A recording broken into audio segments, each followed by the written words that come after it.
Chapter 69. Su Nianhua took off his sunglasses and mask. He nodded at Yi Huanyan as a greeting.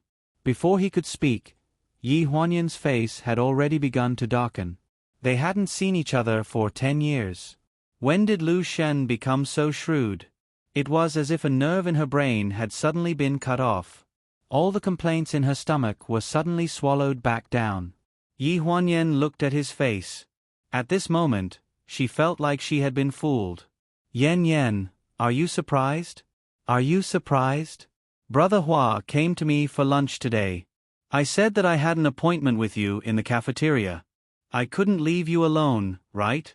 Brother Hua agreed after taking a sip of wine. He waited for you until now. Am I being nice enough? Ji Xiaoye's voice exploded in her ears. In her high excitement, she didn't notice Yi Huanyan's abnormality at all. Yi Huanyan put down her bag. Her tone was a little stiff. The bag is here. There's only 1 hour for lunch break. Xiaoyu, pay attention to the time. Hey Yan. Ji Xiaoye hurriedly grabbed her arm. Yan, what are you doing? Brother Hua, hey. Brother Hua treated us to lunch. I just called the Human Resources Department to ask for 2 hours of leave. You ask for leave? Yi Huanyan's expression changed. She shook off Ji Xiaoye's arm and suddenly raised her voice. What do you mean by asking for leave? Who asked you to ask for leave for me? Ji Xiaoye's body stiffened. Only then did she realize that Yi Huanyan's expression was very ugly. Yan, what's wrong with you? Yi Huanyan's heart skipped a beat. When she saw Ji Xiaoye's blank and aggrieved face, she couldn't vent her anger. She could only suppress it. It's nothing. It's just that some people have bad intentions. Xiaoyu, you're too simple-minded. You're so easily fooled. What do you mean by fooled? Ji Xiaoye looked confused. In the driver's seat, Su Nianhua's face stiffened as a trace of pain flashed through his eyes. I still have something to do, so I'll be leaving first. After saying that, Yi Huanyan pulled open the car door and drove back the way they came without looking back. The sound of the door opening came from behind. Last time, my fans misunderstood us and ganged up on you. I haven't apologized to you yet.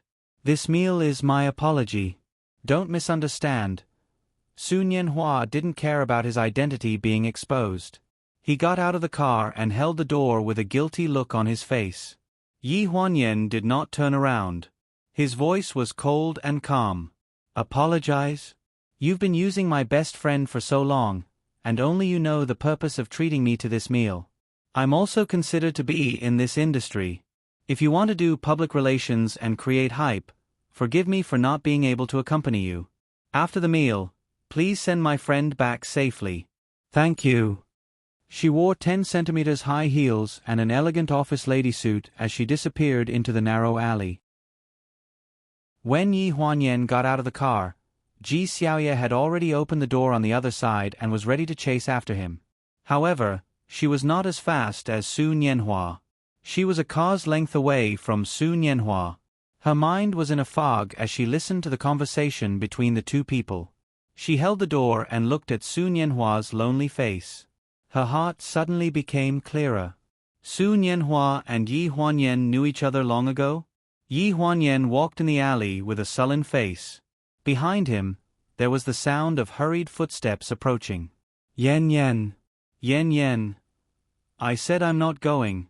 Yi Huanyan impatiently turned his head, only to see Ji Xiaoye sweating profusely and looking guilty. I'm not here to persuade you to go.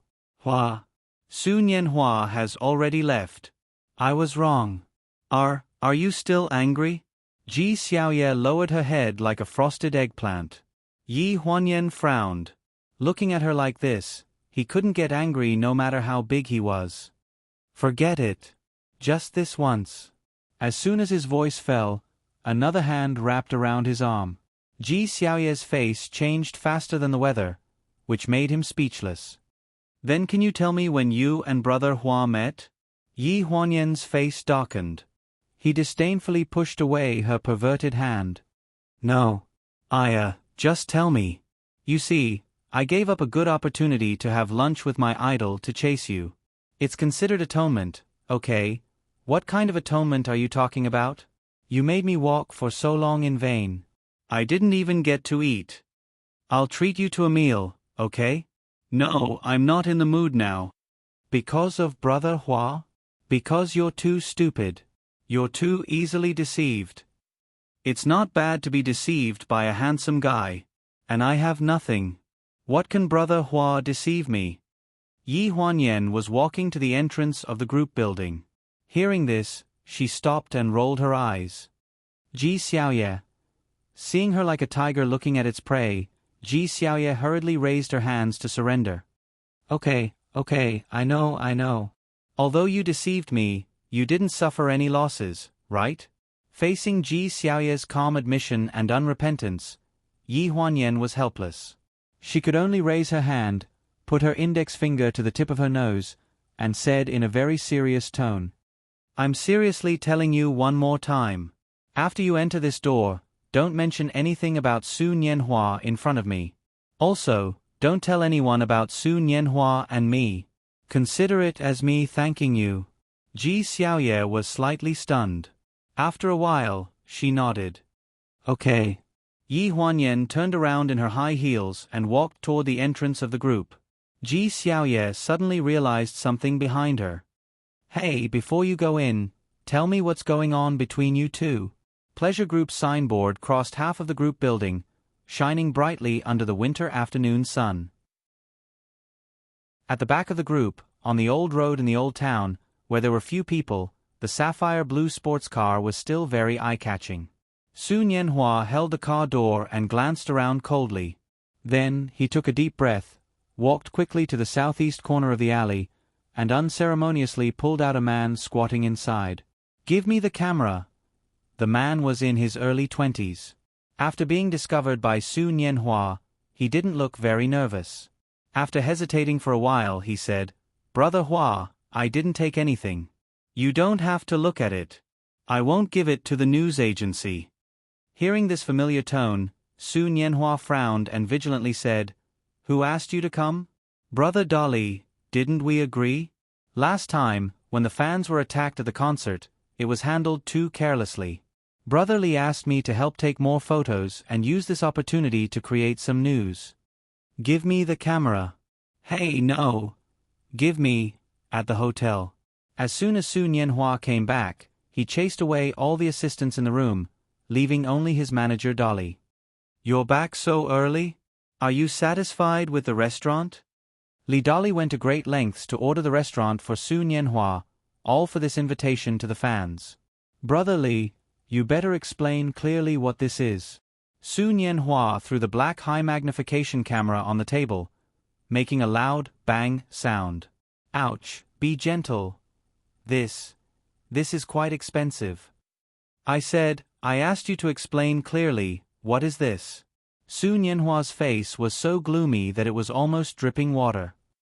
Isn't it just a camera? Li Dolly didn't look guilty at all, and his face was calm. Who asked you to send someone to follow me and take photos? Do you think you don't have enough problems? Chapter 70. The soundproofing of the hotel room was good, and the roaring in the room did not affect the assistants outside at all. Su Nianhua kicked the wooden table in the room, and the camera shook a few times on the corner of the table. Finally, it hit the floor with a bang, and the camera, which was worth hundreds of thousands of dollars, shattered instantly. Li Dolly froze, and his expression changed. Only then did he realize the seriousness of the matter. It's just a few photos. This time, it won't cause any problems for her. You see, after the public relations statement was released last time, I heard that fans even went to give her gifts. It's pretty good. Seeing Li Dolly's attitude, Su Nianhua's expression became more and more ugly. He walked around the room and kicked the camera far away. The sound of the collision was very tragic. How many times have I told you not to pull her in front of the camera? Don't you know how much dirty water there is?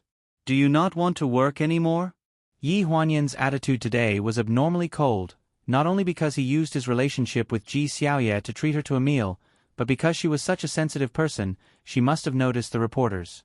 That was why she said those words. Li Dolly panicked and hurriedly said, "I'm doing it for your own good. I've also helped you to book the restaurant.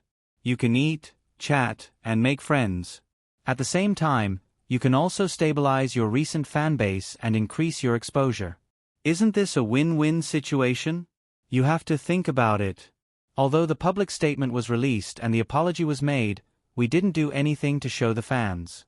The haters on the internet have already started to hold on to this matter and won't let it go. Su Nianhua's eyes were bloodshot. When he thought about how the alienated relationship between him and Yi Huanyan had become even more rigid because of this incident, he was so angry that he wanted to smash things. His tone was gloomy. "So you're so kind to arrange the restaurant and help me get rid of the paparazzi. Good. You've done a good job of deceiving everyone. Lianhua, listen to me. Get out." I said get out." Li Dolly frowned, but he didn't dare to disobey him.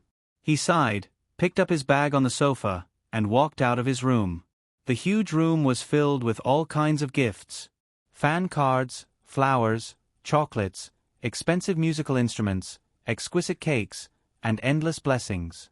He took a bottle of red wine from the wine rack and sat on the carpet in a daze. Pleasure Group Secretary Office. Ji Xiaoye lay on the table with a long face. "I'm so hungry." Yi Huanyan tidied her hair. "Do you think I'm not hungry? I only ate one of the biscuits I gave you. I wonder who's the one who tried to steal a chicken only to end up losing the rice used to lure it." When the two of them returned to the cafeteria, not only was the braised pork gone, even the most unsightly and tasteless stir-fried cabbage was gone. Auntie Lou's attitude in the canteen was very bad. "There's only white rice and chili sauce left. Do you want to eat?" Previously, Ji Xiaoye had complained in front of the cafeteria auntie that the dishes that day were the worst in history. It just so happened that Auntie Lou was the cook that day, so they had a grudge against her. Today, they were unlucky that Auntie Lou was on duty again. Seeing that Ji Xiaoye was about to start a second war with Auntie Lou, Yi Huanyan hurriedly dragged her out of the cafeteria and gave her the last packet of biscuits left in her drawer. Only then did this calm the raging anger of this monkey-tempered eldest miss. When Ling Han passed by the secretary office, he took a few more glances and found that the secretary office was lifeless today. He didn't hear Ji Xiaoye's chattering. One of them was lying on the table and sighing, while the other was dozing off in front of her laptop. Xiao Mu was about to speak when Ling Han raised his hand to stop her. They entered the president's office one after another. What's wrong with the two of them in the secretary office? Are they not in good condition? Ling Han unbuttoned his suit and sat down. Rumors spread like wildfire in the company. Xiao Mu had always been astute, so she smiled when she heard this. "I heard that Secretary Ji and Secretary Yi went to the cafeteria late today. They also met Auntie Lou, who quarreled with Secretary Ji before, on duty, so the two of them didn't eat." Ling Han's face darkened. "What Auntie Lou? Who gave her the right to not feed the company's employees? Who hired this kind of person?" Xiao Mu hurriedly explained, "It's like this. In order to promote the company's image and participate in environmental protection activities, the company has a CD-ROM program. Therefore, the cafeteria has a fixed amount of food every day, especially the amount of vegetables, which is only served until 11:30. This is the company's logistics department's rule. Moreover, in the company, basically, if one didn't eat at 11:30, it was tacitly agreed not to go to the cafeteria. Moreover, the secretarial department was different from other departments. They only had 1 hour for lunch break, so if they wanted to go out to eat, it would be a bit rushed, including waiting in line for food in this bustling business center. Just as Ji Xiaoye was starving to the point of dizziness in the office, Xiao Zhang, who came to deliver documents, exclaimed in surprise, "Secretary Yi, why didn't the two of you go to get today's afternoon snacks?" "Afternoon snacks?" Ji Xiaoye bounced up from her chair reflexively. "What afternoon snacks?" Xiao Zhang was dumbfounded. "Didn't you see the company's announcement? The company's benefits have been adjusted. From now on, afternoon tea and snacks will be provided every afternoon. Everyone will get one and you have to line up to get it." Seeing that the two of them were at a loss, Xiao Zhang said helplessly, "No wonder everyone on your floor was staring at me when I came out of the elevator. You probably thought that I came to deliver something, so the secretarial department has to send a representative to your floor to get it." Yi Huanyan's hand paused in the middle of flipping through the documents, and she asked in confusion, "Who made the announcement? Why is it so sudden? I didn't see the company's logistics department give this suggestion before." Assistant Qiao made the announcement. "You saw it when you opened the company's homepage. You probably didn't notice it because you were busy." On the side, Ji Xiaoye had already swiftly browsed through the announcement and sprinted toward the elevator. Rain after a long drought. It was practically a divine soldier descending from the heavens. Qiao Mu sat in front of his desk and roughly browsed through the comments below the announcement he just made. They were all flattering words praising his boss, so he smiled helplessly. Ling Han had never been someone who advocated for the company's comfortable work. He felt that a harsh environment could temper people, and everything that was enjoyed during working hours was a waste of time and life. When Ling Han was still around, there was originally the benefit of afternoon tea. However, when Ling Han took over, the company adjusted and directly banned it. He was a rational businessman. Since his employees received his salary, then their working hours completely belonged to the company, and they should not have any thoughts of enjoying themselves. However, when he suddenly proposed to restore afternoon tea benefits today, Xiao Mu felt for a moment that the trace of sensibility that other people could not find in him from head to toe was perhaps all used on that woman. Chapter 71. At the Pleasure Group. Before leaving work in the afternoon, an artist from the online streaming platform had been arrested for being involved in a pornographic incident. The Pleasure Group's online celebrity management department, as well as the entire company's publicity department and public relations department, stayed behind to work overtime. Ling Han took the lead and held a 3-hour meeting in the conference room to discuss countermeasures. Yi Huanyan delivered tea to the conference room 5 times. When she came out for the last time, she was yawning and sleepy. Ji Xiaoye came back from supper, full of energy. "Okay, you just got better. I'll take over the night shift. You go back first." Yi Huanyan didn't refuse. She put down the teapot and yawned. "Then I'll go first. They probably won't be done in half an hour. You go in and deliver tea. There are still some miscellaneous things. Just do as Assistant Qiao says. It's not my first day as a secretary. I know these things. Hurry up and go. If you don't go, you won't get overtime pay." Under Ji Xiaoye's constant urging, Yi Huanyan packed up her things and walked out of the company, looking back every 3 steps. It was already late at night, but the business center was still brightly lit. Many buildings were like the pleasure groups, or even more, lights were on throughout the night. This was the competitive pressure of the city, and also the source of all the vitality of the city. She wore a black office skirt and a thin gray woolen coat as she walked towards the night bus stop. It was early November, and the temperature dropped again in winter. Before she reached the bus stop, she had already sneezed several times. "Cho!" When she sneezed for the 6th time, a low-key white business van slowly stopped beside her. Yi Huanyan was slightly stunned and subconsciously moved to the side of the road. A man in a blue casual suit walked out of the car. He had an earring on his right ear, which made him look slightly feminine. He walked straight towards Yi Huanyan. "Miss Yi, right? Do you have time now? I want to talk to you." Yi Huanyan was slightly stunned. She looked at the familiar face and asked in confusion, "Do I know you?" The man stood straight and smiled politely. "I am Su Nianhua's manager. You can call me Brother Li." Upon hearing the name Su Nianhua, Yi Huanyan frowned and spoke in an unfriendly tone. "What do you want now? Don't misunderstand. I was just thinking of finding a chance to explain to you what happened this afternoon. I won't take up too much of your time, just 10 minutes. Seeing Yi Huanyan's cold expression, Li Dolly pursed his lips and extended 5 fingers. "How about 5 minutes? We'll talk in the car, and we'll send you back while we're at it." Yi Huanyan glanced at the SUV, a trace of impatience appearing between her brows. "He's also in the car?" Li Dali's expression was a little strange.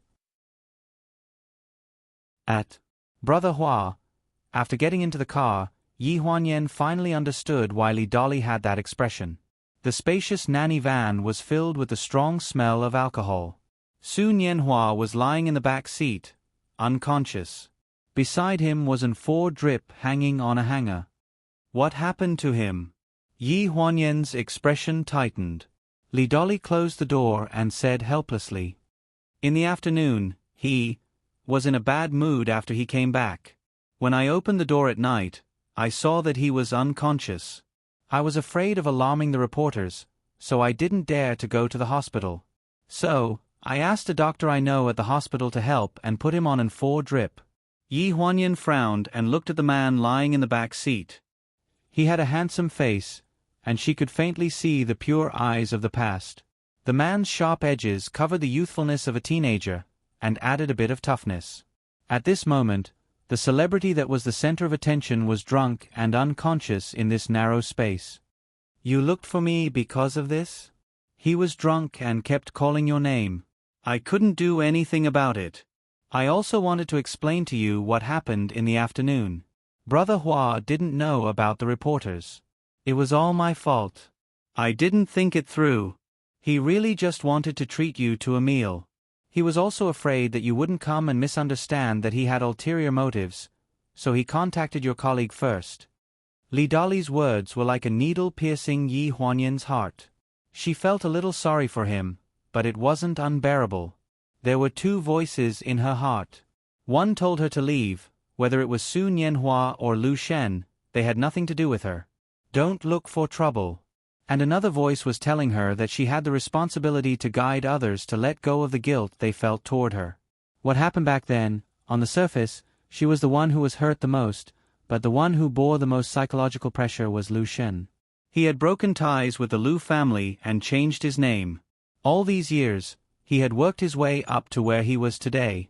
From a rich young master, he had become a vagrant singer who swallowed his pride and sang in bars for a few $100s. If it wasn't for her, his life would have been smooth sailing. Miss Yi, look, I've explained everything. If you still don't believe me, I can call the reporters who followed you this afternoon to confront you. No need. Yi Huanyan's gaze fell on Su Nianhua's face. When he wakes up, if he's free, ask him to give me a call. I'll find time to explain to him what he wants to talk about. Li Dali's face lit up. Okay. I'll send you back now. Yi Huanyan was about to refuse when she suddenly remembered the time. The waiting time for the night bus was too long, so she didn't refuse. The journey wasn't long. Yi Huanyan sat beside Su Nianhua and heard him mumble something. She vaguely heard the 2 words, yen yen, and some messy words like, stage play. Yen yen, wait for me. While tossing and turning, he suddenly held her hand. Yi Huanyan was so shocked that she quickly held his wrist, afraid that the 4 needle would pierce through his blood vessels. Li Dali consciously turned his head away and didn't look at them. The atmosphere in the car was a little tense. Yi Huanyan's brows were tightly knitted. In the end, she didn't pull her hand away. She held his wrist and tidied his messy bangs.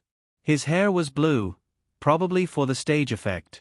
It felt unreal when she touched it. Just like him, his sudden return as a superstar, Su Nianhua, made her feel unreal. Lu Shen, do you know that no one in this world should wait for someone in the same place? Moreover, it's been 10 years. 10 years is enough to change the world. 10 years ago, there was a craze in China for going abroad. Lu Shen's mother stood in front of her and said those words. Lu Shen is destined to study abroad. Be it now or in the future, you'll only be a burden by his side. Can you go abroad? You can't. Yes, she couldn't. 10 years ago, when her father had just passed away, she and Jiang Mailan depended on each other. Although they didn't have to worry about food and clothing, most of the family's money was invested in Jiang Mailan's business. She couldn't leave the mess at home alone. Although she couldn't help, she could at least stay by her mother's side and comfort her. The night before she found out that Lu Shan was going abroad, she skipped class.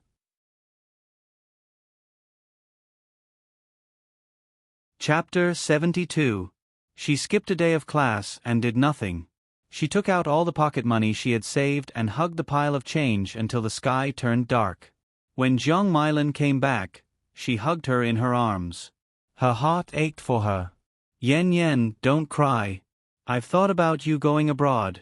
I still have some savings and I know a nice uncle. I'll ask him for help. Everyone in school knew about her relationship with Lu Shen. When the news reached the Lu family, Lu Shen's mother even asked to meet Jiang Milan. Jiang Milan could see the obstacles between the two children at a glance. Yi Huanyan raised her head from Jiang Milan's arms. She looked at her mother with teary eyes. Her mother had obviously become more haggard after working so hard for the past 2 days. She wiped her tears, but her voice was still choked with sobs. Mom, I don't want to go abroad. I just promised Lu Shen to buy him a birthday present. I'm still $10 short. Just give me next month's pocket money in advance. Later on, she would occasionally think that if her father had not passed away, and if her family had always been well off, perhaps she would have gone abroad with Lu Shen. But as she grew older, such thoughts became fewer and fewer. At her current age and experience, looking at the relationship from 10 years ago, she actually somewhat agreed with Lu Shen's mother's point of view. At least at that time, she was not suitable for Lu Shen. When she got out of the car, Yi Huanyan pulled her hand out of Su Nianhua's and turned to Li Dolly. When he wakes up, tell him that we have to look forward. I wasn't in as much pain as he thought back then. Tell him not to feel guilty towards me. Ling Family Villa. Yi Huanyan took off her coat and hung it on the rack at the entrance. She changed into slippers and went straight into the house. She alarmed Ling Ling. She opened the door and came out of her room. She was busy preparing supper for her. Don't bother. I've eaten at the office. You should rest early. It's okay. Young master needs to eat when he comes back. How about this? Miss Yi, you take a shower first. I'll cook first. I'll call you when I'm done. Ling Ling was the only servant left in the house, and Ling Han didn't seem to have any intention of hiring other servants. This made her feel a lot more relaxed. In such a big house, there weren't so many people with ulterior motives, and it actually felt a little warm. An hour later, Ling Han returned home. As soon as he entered the house, he smelled a faint smell of alcohol. He frowned. What's that smell? A cold voice sounded in the living room. Ling Ling had just come out of the kitchen and was wiping her hands on her apron when she heard the noise. She sniffed and was slightly stunned. It's the smell of fermented wine. I made some fermented rice balls for supper tonight. Young master, do you want some? Ling Han nodded. His eyes fell on the gray woolen coat on the hanger at the entrance, and he frowned slightly. Yi Huanyan had just come out of the shower. Her wet hair was draped over her shoulders, and the towel on her shoulders was dripping. When she saw Ling Han, she stopped in her tracks. You're back. Ling Han retracted his gaze from the coat and glanced at her with a frown. If you stand there for a while, the floor will be wet. Who taught her to have such a bad habit of not drying her hair after showering? No wonder colds were common. Yi Huanyan was stunned for a moment. She hurriedly pulled down the towel around her neck and returned to her room while wiping her hair. I'll go dry it. 10 minutes later, Yi Huanyan returned to the dining table with a head of soft hair. Her hair was obviously much smoother after being dried. Without her makeup, she looked younger than usual, and her clear eyes made people feel that she was exceptionally pure. Ling Han lowered his head to eat his supper. In the time it took for him to raise his head to look at her, he saw her holding the spoon and quickly finishing the bowl of fermented glutinous rice balls. No one's fighting with you. You're eating so fast. Do you have something to do tonight? Cough, cough. When she heard him speak, Yi Huanyan hurriedly swallowed the food in her mouth. In a moment of carelessness, she choked again and couldn't stop coughing. Ling Han sneered as if he had expected this. He picked up the glass of water beside him and handed it to her. You eat so fast. It's normal for you to choke. Yi Huanyan was busy drinking water. Her heart was in turmoil. If you hadn't scared me, would I have choked? Yi Huanyan drank water and continued to cough. Ling Han couldn't stand it anymore and patted her back. This gentle gesture made Yi Huanyan feel flattered. Her face stiffened as she put down the glass of water. After a long silence, she couldn't help burping. A hint of surprise flashed across Ling Han's face. He retracted his hand and examined her without saying a word. She felt a little guilty and lowered her head. Actually, burping is very normal. It's just like breathing. If you're alive, you have to breathe or eat. When you're full, you burp. Twisted logic. A hint of contempt flashed across Ling Han's face. He looked like he couldn't be bothered with her. Have you settled the matter with the company's artists? In order to break the awkwardness, Yi Huanyan tried to find a topic to talk about. Ling Han nodded slightly. Yes, it's settled. What did you do? The company sent someone to bail her out and then fire her. Simple and clear. This was Ling Han's style of doing things. Live streaming was a popular way to become famous recently. Pleasure Group was also promoting it. However, the management of the live streaming platform was online management after all. The company couldn't reach that far to determine whether the artist's own behavior was up to standard. Therefore, it was easy for something like this to happen. When the planning department submitted the plan to cultivate the live streaming internet influencer, we already asked them to control the scale of the live streaming platform. However, this incident couldn't be avoided. New artists want to make a name for themselves, and there are always people who want to test the waters. Therefore, we can only make an example out of them. When it came to work, Ling Han's attitude was a little serious. If we fire them directly and compensate them for the breach of contract, won't it affect the enthusiasm of the live streaming artists? It was considered in the meeting. The management of live streaming artists needs to be adjusted. This matter has been sent to the various departments. You probably haven't seen it yet. Wake up early tomorrow morning. You'll go on a business trip with me to the branch office. Business trip? Yi Huanyan stared at him. She just wanted to ease the atmosphere, so she casually mentioned what happened today. Why did she get herself a business trip? No one informed me. Ling Han glanced at her and looked a little impatient. I'm officially informing you now. You'll go on a business trip with me to Shanghai tomorrow. The reorganization of live streaming artists is not that simple. The branch office is just at the beginning stage. You'll be in contact with more management in this area in the future. It's necessary for you to familiarize yourself with their work in advance. Yi Huanyan swallowed. She originally wanted to ask why she had to familiarize herself with the work, but when she met his eyes that didn't allow anyone to refute, she decided to retreat. Forget it. Wasn't it just a business trip? It wasn't a big deal. It wasn't like she hadn't been there before. It was just that going on a business trip with Ling Han, in her impression, was not an easy job. Which time wasn't she tortured to the brink of death at night and still had to work energetically with him during the day? How long had it been? Could it be the calm before the storm?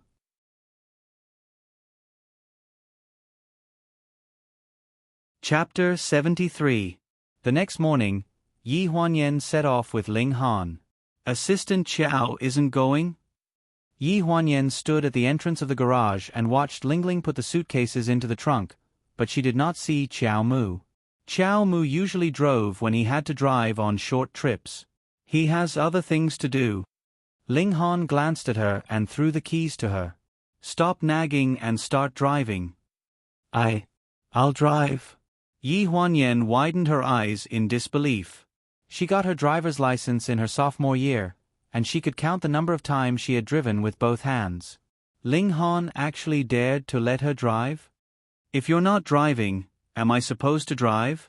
After saying this, he pulled open the door to the passenger seat and sat in, not giving her a chance to refute. Yi Huanyan always felt that the derogatory title of female driver was tailor-made for people like her. If it were not for the wide roads around Ling Han's villa, she would definitely be in big trouble. The automatic transmission car was somewhat convenient for Yi Huanyan to drive, but the driving knowledge that had long been forgotten could not be picked up in a short time. As soon as she got out of the community and onto the main road, she did not stop the car and ran a red light. She courted death by running parallel to a truck and was almost rolled under the wheels because of the suction. In the passenger seat, Ling Han clearly sucked in a breath of cold air. Yi Huanyan's face was deathly pale. She held the steering wheel and pulled away from the truck before letting out a long sigh. Turn left in front and drive in the middle. How are you going to turn? Can't you see the road sign?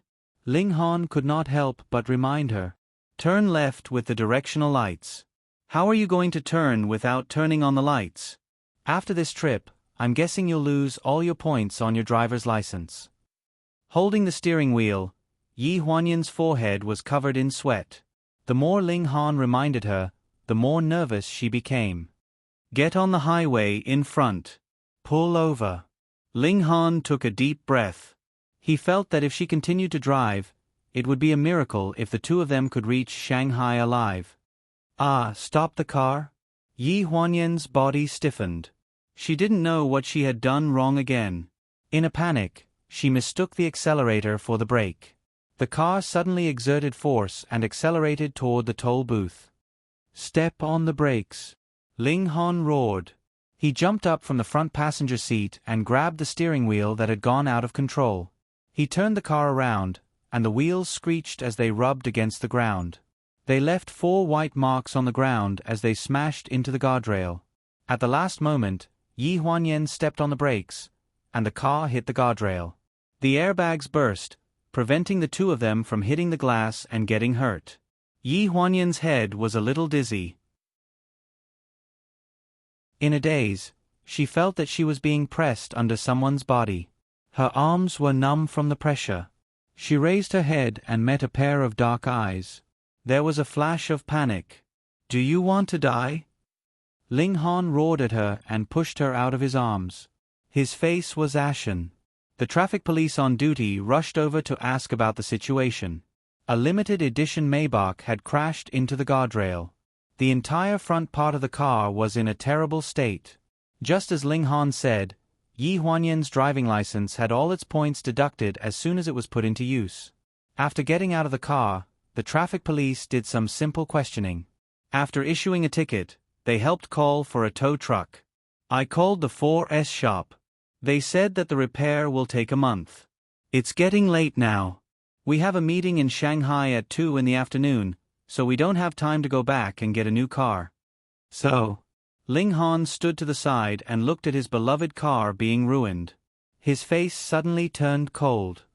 Don't tell me you want me to think of a solution, Secretary Yi? Well, Shanghai is too far away. Taxis don't want to go there. Also, there aren't any taxis here, so I think the fastest way is to take a long-distance bus. We can get there in 2 hours. Ling Han's face slightly darkened. I asked the police. The nearest bus station is only 10 minutes away. The bus from Lonjiang to Shanghai runs every 20 minutes. It's a continuous bus. It's very fast, so we don't have to wait too long. Seeing Ling Han's gloomy expression, Yi Huanyan's face stiffened. Her voice became softer and softer. The environment on the bus is actually not that bad. It's just a little cramped. It's not very spacious, and it's not very breathable. 15 minutes later, Yi Huanyan was holding 2 long-distance bus tickets in her hand. She pushed 2 small suitcases and accompanied Ling Han to the gate to wait for the tickets to be checked. There were many people at the bus station, so there were all kinds of smells. Yi Huanyan carefully observed Ling Han's expression. It really felt like the night before the storm. When they got on the bus, some aunties and mothers-in-law were carrying bags of local specialties. They shouted in Lonjiang City's dialect, "Excuse me, Miss Ha, excuse me." As they shouted and squeezed in, as if their seats would be taken away. Yi Huanyan was afraid that the vegetables, leaves, bacon, and fruits in the baskets in the aunties' and mothers-in-law's hands would rub against Ling Han's expensive suit. Her whole body tensed up. Like a chicken protecting its food, she opened her arms and blocked Ling Han behind her. She swayed like a roly-poly doll in her 12-centimeter high heels. Ling Han was half a head taller than her. He stood behind her awkwardly and smiled at the aunties and mothers-in-law passing by. He then pulled her back and impatiently pushed her to the window seat. Sit down. I'll sit outside. Yi Huanyan nervously stared at the endless stream of aunties and mothers-in-law carrying their luggage onto the bus. They bought the tickets late, so the two tickets were not next to each other. Only the window seat was theirs, and the other seat was at the back. Okay, sit down and fasten your seat belt. Ling Han glanced at her with an indifferent expression. He leaned against the seat and closed his eyes to rest. Before the bus set off, the driver counted the number of people. The last group of 3 girls exclaimed and ran onto the bus. Their small faces were all red. As soon as they got on the bus, they apologized to everyone. Sorry, we were late. The aunties were all good-natured. The 3 girls looked like university students from the nearby university town. They were all dressed up. One had a ponytail, one had long hair, and the last cool girl had a neat short haircut. She was following behind the 2 girls with long hair. She was carrying a backpack and 2 bags in her hands. The girl with long hair sat down in front of Yi Huanyan and the others. The girl with the ponytail went straight to Ling Han's side. She looked down at the tickets in her hand and subconsciously looked back at the short-haired girl. She seemed to be in a dilemma. The short-haired girl was stuffing her backpack into the glove compartment above her head. When she saw this, she frowned and put down her bag. Sir, are you sitting in the wrong seat? Ling Han opened his eyes and looked at the 2 girls in front of him. One had a domineering aura, and the other was gentle and beautiful. Their personalities were so distinct and full of youthfulness. No. Can we change seats? Before Yi Huanyan could say anything, Ling Han's voice drowned her out. His tone was matter-of-fact, and there was no trace of politeness at all. Yi Huanyan's heart sank. She looked at the 2 girls awkwardly.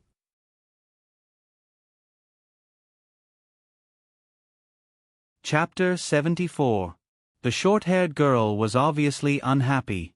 When she was about to speak, she was stopped by the ponytailed girl. It's okay. It's okay. Is your seat in the back? Yes. Simple conversations often happened on the long-distance bus. Yi Huanyan remembered that when she was in college, she would go to the nearby cities with the girls in the dormitory when she had time. They were all long-distance buses back and forth, just like these 3 girls. The short-haired girl seemed to be unhappy. She rolled her eyes at Ling Han and helped the ponytailed girl put down the luggage. Yi Huanyan heard her murmur.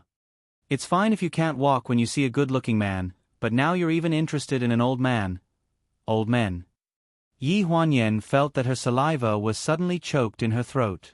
She wanted to laugh but didn't dare to. Ling Han glanced at her. His eyes were very unkind.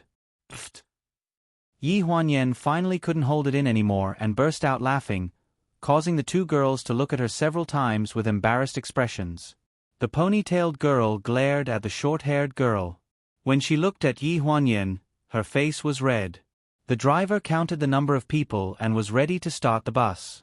The bus slowly started to move. Yi Huanyan thought of the name Old Man and couldn't stop laughing. Ling Han was 7 years older than her, and he was 32 years old now. Although he was not in his teenage years, he was still in the golden age of a man.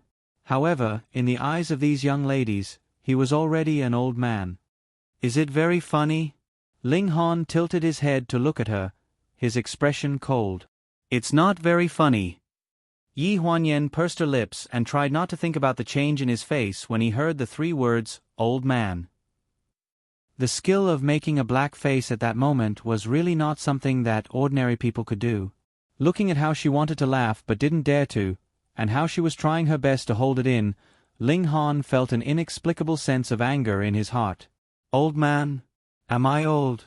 Along the way, the highway was not considered bumpy, but it was not as comfortable as his own car. Ling Han frowned all the way. Not long after he started driving, he felt a pressure on his shoulder.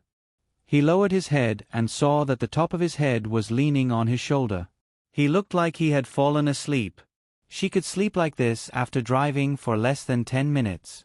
No wonder she would always lose things when she went out to play when she was in university. It wouldn't be strange if she lost people like this. Even though he was thinking about this, his body did not move. He maintained the same posture all the way to Shanghai. When the long-distance bus passed through the highway security checkpoint, he stepped on the brakes too hard and the bus shook violently. All the people in the bus who were dozing off were startled awake. Yi Huanyan was no exception. She suddenly rushed forward and her forehead bumped into a warm body. She was shocked and looked up to see Ling Han's palm. When he stepped on the brakes, he was quick to reach out and hold Yi Huanyan's forehead first to prevent her head from hitting the seat in front of her. When Yi Huanyan woke up, she realized that her entire upper body was leaning on Ling Han's chest. She looked up and saw his chin. "We're not there yet." She heard an indifferent voice from the top of her head. She was slightly stunned and nodded with a red face. She carefully moved back to her seat in his arms and did not dare to look into his eyes. Later, they entered the highway around Shanghai. Although it was a highway, it was so congested that everyone in the bus started to get impatient. The overpass that was more than 100 meters long was filled with cars. There was no end in sight. The bus moved slowly, and every time it moved, it would shake violently. Even someone like Yi Huanyan who never got carsick like this felt suffocated. She heard a panting sound beside her. It sounded like someone had been holding back for a long time. She jerked her head around and saw Ling Han's pale face. "You're carsick," she exclaimed. "Why are you so noisy?" Ling Han rolled his eyes at her weakly. "Be quiet." Her heart sank when she heard his weak voice. Moreover, when she saw Ling Han close his eyes and not move after he said that, she panicked. She hurriedly opened her bag and started to rummage through it. As she searched, she tried to talk to Ling Han. "I remember that I brought motion sickness pills. Let me look for them." Usually, Yi Huanyan was very good at taking care of Ling Han's daily chores in the office. However, she had always put her own things everywhere. There were all kinds of things in such a big bag, just like a treasure chest. However, there were too many things. She couldn't find the small box of motion sickness medicine even after turning it over. "Are you carsick?" A soft female voice came from behind her. Yi Huanyan was slightly stunned. She turned around and looked in the direction of the voice. The girl with a ponytail seemed a little shy. She handed over a white wet napkin in her hand and spoke in a very soft voice. "If you don't mind, you can try this. Stick it on your temple. It will quickly stop you from feeling dizzy." Yi Huanyan was stunned. She took it and said politely, "Thank you." Then, "Thank you. It's okay. It was originally meant for Box, but I didn't use it." The girl with the ponytail explained with a smile. When she mentioned Box, she was slightly stunned. "All right, Box is the one sitting in front of your boyfriend." The word boyfriend made Yi Huanyan blush. She subconsciously glanced at Ling Han. He looked indifferent. Box, whose name was inexplicably called, turned around and leaned on the seat with a look of contempt. "When I came here, I said that I don't get carsick. It's more like you guys can use it yourself." After saying this, she looked at Ling Han meaningfully. "Xiaowei, you're unlucky this time. Prepare more in the future. Maybe you can find a single uncle home." Box. "You." The two girls talked back and forth. The girl with the long hair also turned around and said a few words. From the conversation, Yi Huanyan found out that the three of them were indeed studying in Lonjiang City University. It was not winter vacation yet, but the three of them had agreed to go to Shanghai to play. Yi Huanyan tore open the package of the anti-fainting medicine in her hand. There were 2 pieces of plaster that were not much bigger than a thumbnail. Yi Huanyan was slightly stunned. "Why does it look like this?" The girl with the ponytail called Xiaowei's eyes lit up. She whispered, "This is it. Just stick the side of the plaster on your temples and tear open the membrane." Yi Huanyan imagined the appearance of Ling Han with dog skin plasters on his temples and couldn't help but laugh. She pressed one on each side of his temples. The medicine took effect very quickly. A cool feeling began to spread from his temples. Ling Han suddenly quivered and opened his eyes. There were 4 pairs of eyes staring at him, rolling around. He frowned and raised his hand to touch his face. Don't move. It's anti-fainting medicine. Yi Huanyan anxiously held his hand. TSK, TSK. The three onlookers looked at each other with ambiguous expressions. Ling Han glanced at Yi Huanyan indifferently and explained, My hair is covering my eyes. I'm going to move it away. Since that's the case, why don't you do it? The three girls consciously turned their heads and sat in their seats. They looked like they wouldn't look, but it made the atmosphere between the two of them even more ambiguous.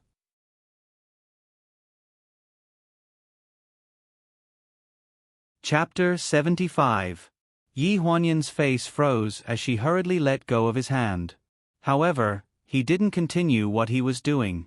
He placed his hands on his knees and waited for her to make a move. Yi Huanyan pursed her lips. She had no choice but to move closer to him.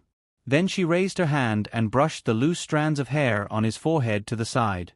Due to motion sickness, his forehead was drenched in sweat.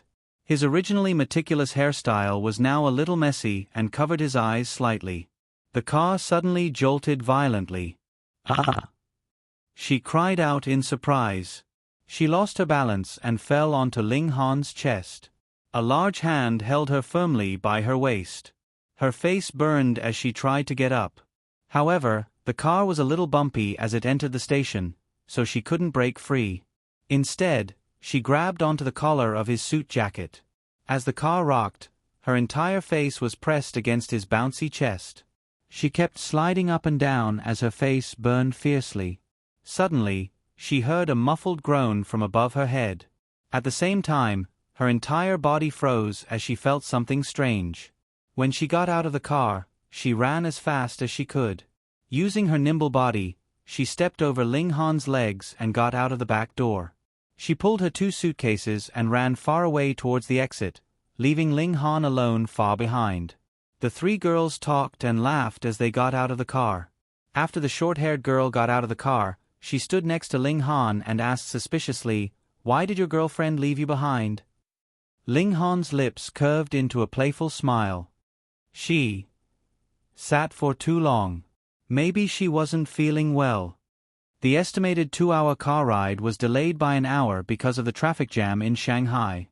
After they arrived at the hotel, Yi Huanyan asked as she flipped through the hotel room menu.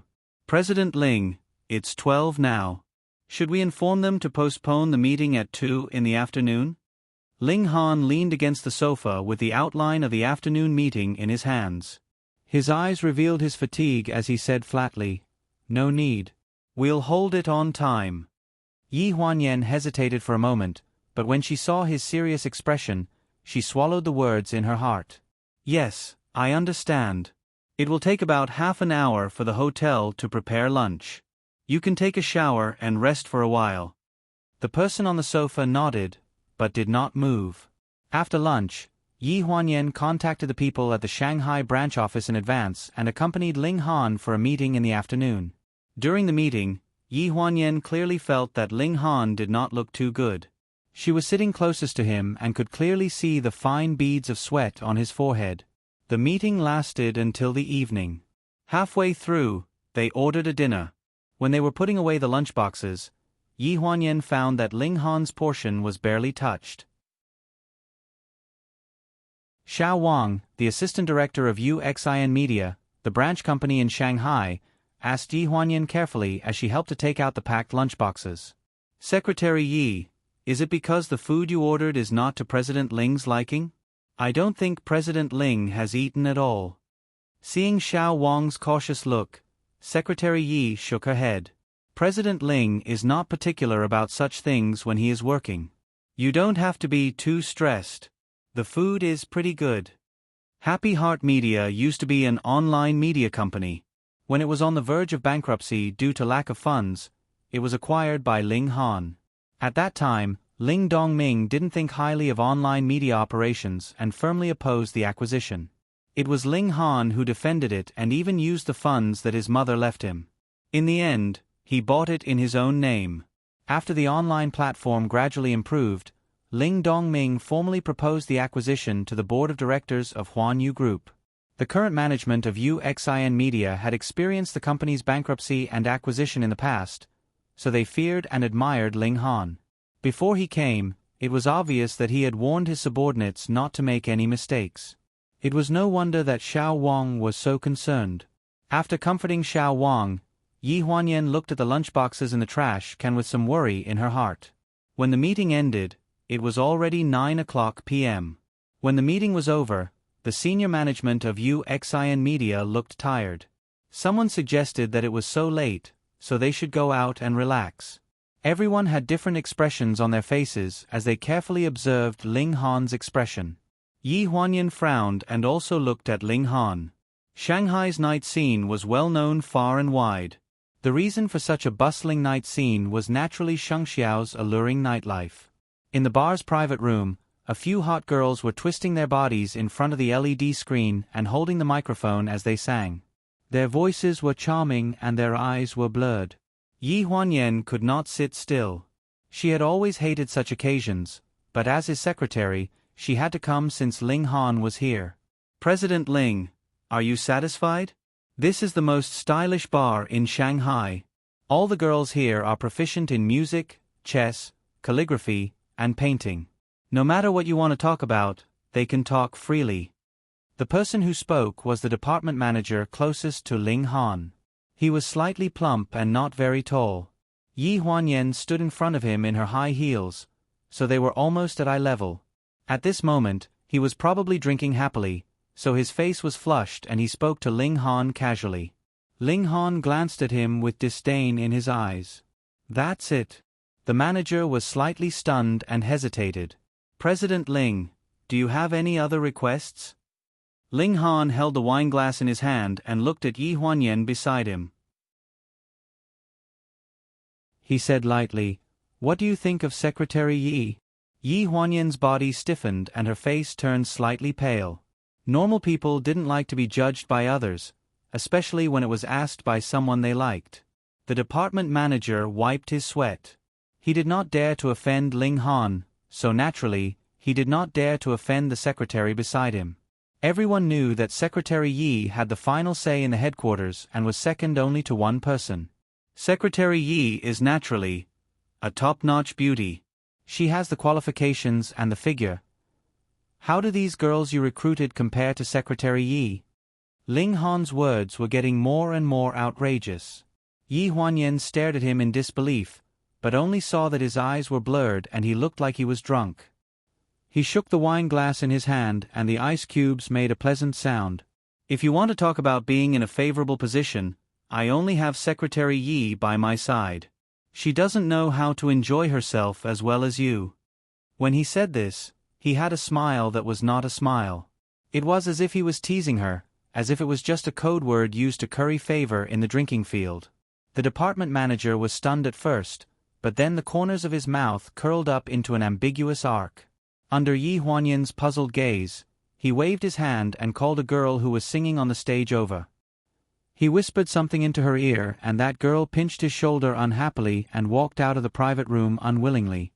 Not long after, the private room door opened and 7 or 8 girls filed in. Some had hot figures, some had innocent looks, some had big breasts, and some had smooth skin. All kinds of beauties gathered in one place. Yi Huanyan's expression froze. If she remembered correctly, these girls were popular female streamers on UXIN Media's live broadcast platform.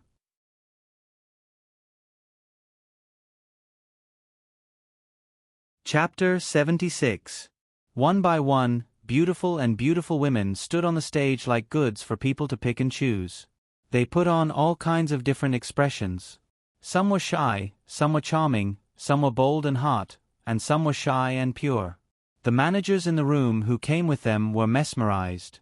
Even from a distance, Yi Huanyan could hear the sound of the men swallowing their saliva.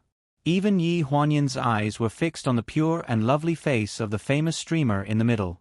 If she remembered correctly, the one in the middle was Yin Guagua, the beauty streamer who was quickly becoming popular on the live broadcast platform. She had entered the public sight with her pure and lovely baby face and hot figure. President Ling, what do you think of these? They are the most popular female anchors on our platform this year. Ling Han didn't say anything. His shoulder was very close to Yi Huanyan, and the pressure from his shoulder made Yi Huanyan slightly stunned. He turned his head and saw from his face that his eyes were slightly narrowed, and he was looking at the beauties on the stage with a trace of unkind light. The department manager didn't realize the danger at all and waved his hand. "Come, Guagua, come here." The female anchor in the hot short skirt stepped down from the stage with small steps, and there was a harmless smile on her pure face. For a moment, Yi Huanyan even thought that when God created humans, he used a random method for Yin Guagua. That pure face shouldn't grow on such a hot body. Yin Guagua obediently walked to Ling Han's side and glanced at the department manager. She knowingly picked up the wine glass beside her and knelt down in front of Ling Han in front of everyone. She was like a maid from the Middle Ages, groveling and groveling. "President Ling, Guagua salutes you." Yi Huanyan couldn't sit still anymore. He suddenly stood up from the sofa and stared at the female anchor kneeling on the ground with a shocked expression. "What are you doing?" "Secretary Yi, sit down." Ling Han's voice sounded from beside him, with a majesty that couldn't be refused. Yi Huanyan frowned as she looked at him. No matter how hard she tried, she still couldn't figure out what he was up to. She just stood there in a daze. "I heard that you're the one who's gaining the most popularity recently?" Ling Han ignored her. He got up slightly and lowered his head toward Yin Guagua. He took the cup with one hand and pinched her chin with the other. It was as if he was admiring an object. His gaze was very naked. Yin Guagua was obviously well trained. Under such circumstances, she still maintained a smile and said in a soft and coquettish voice, "It's all thanks to the company's good training." "Oh, did the company nurture him well?" Ling Han raised his head and glanced at the department manager. "You guys have fun. I'm taking this guy." Under Yi Huanyan's shocked gaze, Ling Han stood up and said those words, then suddenly suggested leaving. The department manager was overjoyed. He rubbed his hands and hurriedly said, Okay. We won't delay President Ling's business. Guagua, take good care of President Ling. Do you hear me?" Yin Guagua obviously didn't expect to be chosen by the big boss so easily. A trace of astonishment appeared on her innocent face. She was stunned for a moment before she reacted. She hurriedly nodded and stood up with the help of the coffee table. After leaving the private room, the group left through the back door under the guidance of the waiter. Yi Huanyan glanced at the female anchor following behind Ling Han from the corner of her eyes. She caught a glimpse of a pair of perky buttocks swaying left and right. Her face immediately darkened. There were countless women by Ling Han's side these past few years. She thought she was already used to it. It wasn't the first time such a scene had happened.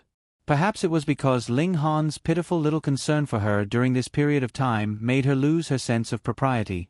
She actually forgot the pain and the things that happened in the past after the scar healed. Not to mention that he had Shang Anren by his side, she couldn't even count the number of women who came and went. Now that she had lost her status as his bed partner, she actually thought that Ling Han would be pure without her? Her chest suddenly felt stuffy. "Get in the car." A cold voice interrupted her thoughts. She raised her head, and her expression froze. Ling Han and Yin Guagua had already gotten in the car and were sitting side by side in the back seat. Only the front passenger seat was left for her.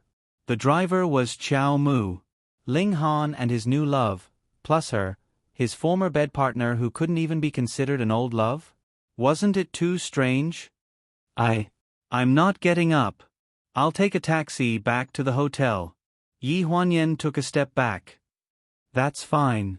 After the cold voice, only the smell of car exhaust was left on the small road behind the bar. Was she that impatient? The car drove out of the bar street, passed through the downtown area, and then drove into the gradually empty street. There were 3 people sitting in the car, but Yin Guagua felt an inexplicable coldness. "Stop the car in front." Ling Han's sudden words made her look up in surprise. However, she discovered that his gaze had been looking out the window and had no intention of landing on her at all.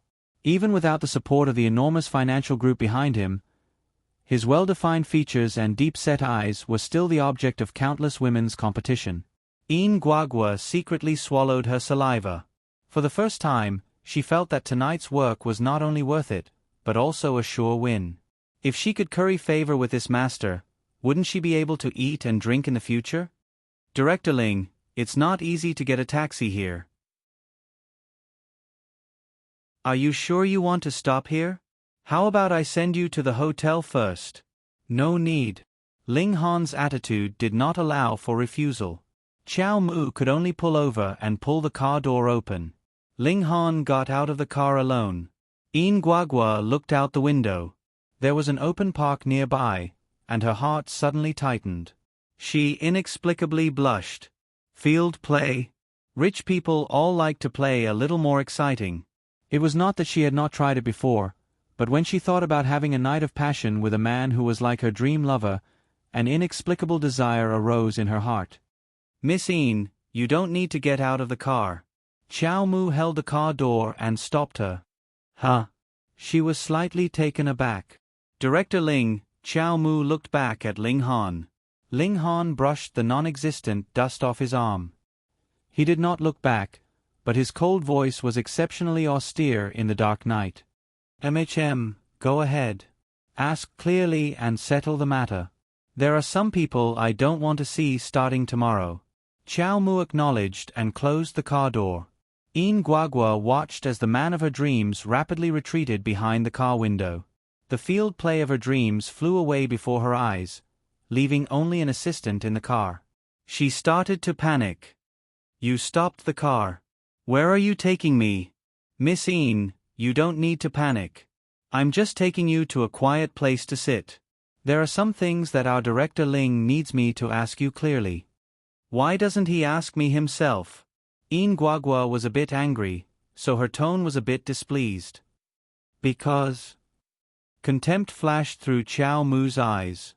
Director Ling is obsessed with cleanliness. In the rearview mirror, the pure face in the back seat was gradually contorting. The so-called purity was merely a facade.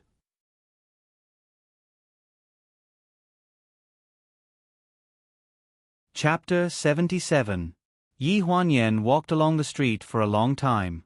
Only when the cold wind penetrated her coat and chilled her skin did she realize that she hadn't called a taxi yet.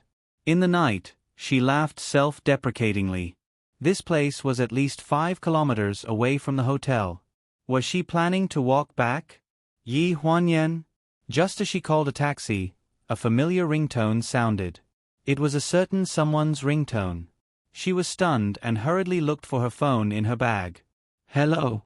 The voice on the other end of the phone was a little heavy, and the heavy breathing sounded like the sign of a cold. I've sent you the address. Call a taxi to pick me up. Yi Huanyan was stunned. Pick you up? Shouldn't he be spending the night with his new lover in a hotel? Why did he want her to pick him up? Yes, wait at the entrance of the park when you arrive. The park. Before she could ask in detail, the call was cut off. An intense scene flashed through her mind, and a sense of shame rushed to her head. She felt as if her blood and qi were surging. Was he crazy? He wanted her to pick him up after doing that kind of thing in that kind of place? Miss, where are you going? I'm not going to pick you up if you don't tell me. The driver urged impatiently. Oh. Wait, let me see. Yi Huanyan hurriedly looked at the text message. Sir. Central Park South Gate. Going to Central Park so late at night. The driver looked at her strangely in the rearview mirror. Yi Huanyan wished she could find a hole and hide in it. She was innocent, but Ling Han made her a scapegoat for no reason. Judging from the look in the driver's eyes, he probably thought she was an indecent person. 10 minutes later, at the south gate of Central Park, Yi Huanyan wrapped her coat tightly around herself and got out of the car. In the cold wind, she looked around cautiously with anger and grievance. It was dark and windy. Except for a light at the entrance of the park, there was no light. The south gate was close to the Hu River, and the night wind was blowing. The place that Ling Han had chosen was really a good place for a field battle. When Yi Huanyan thought about what they might do, her nose turned sour and her eyes started to burn. She estimated that she still had to wait for a while. She stood at the south gate and stomped her feet in the cold wind.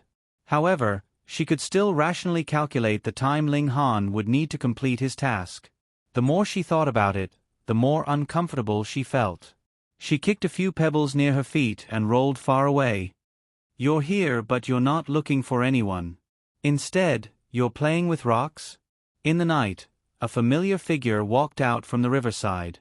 His short black hair was messed up by the wind, but it did not affect his handsome facial features. Yi Huanyan froze. You're done? You. What end? Ling Han frowned and looked at her, somewhat puzzled. Where's Yin Guagua? Hearing this, Ling Han slightly reacted. His expression slightly changed, and a trace of ridicule flashed in his eyes. Dressing by the river, do you want to go and see? Yi Huanyan's face suddenly turned pale, and her lips couldn't help but tremble. You really? Before she could finish speaking, she suddenly turned around. Her shoulders trembled slightly, and it was obvious that she was crying. The ridicule on Ling Han's face instantly froze. He was stunned. Looking at the back of the figure, he suddenly felt like a fish bone was stuck in his throat, and he shouted hoarsely. Hey! The thin figure twitched a little violently. The woman's lotus-pink woolen clothes looked inexplicably gentle and pitiful under the only street light at the south gate. Don't worry about me. Anyway, it's not your first time with those women. I'll be fine in a while. Although she said that, she couldn't stop crying. A trace of regret flashed in Ling Han's eyes. He couldn't help but reach out and pull her into his arms from behind. He rested his chin on the top of her head and sighed helplessly. Why do you believe everything that others say? The crying in his arms stopped abruptly, leaving only the twitching that hadn't stopped in time. She touched his chin and felt a little uncomfortable. Yi Huanyan looked up in surprise. What did you say? What month is it? Why is the wind so strong by the river?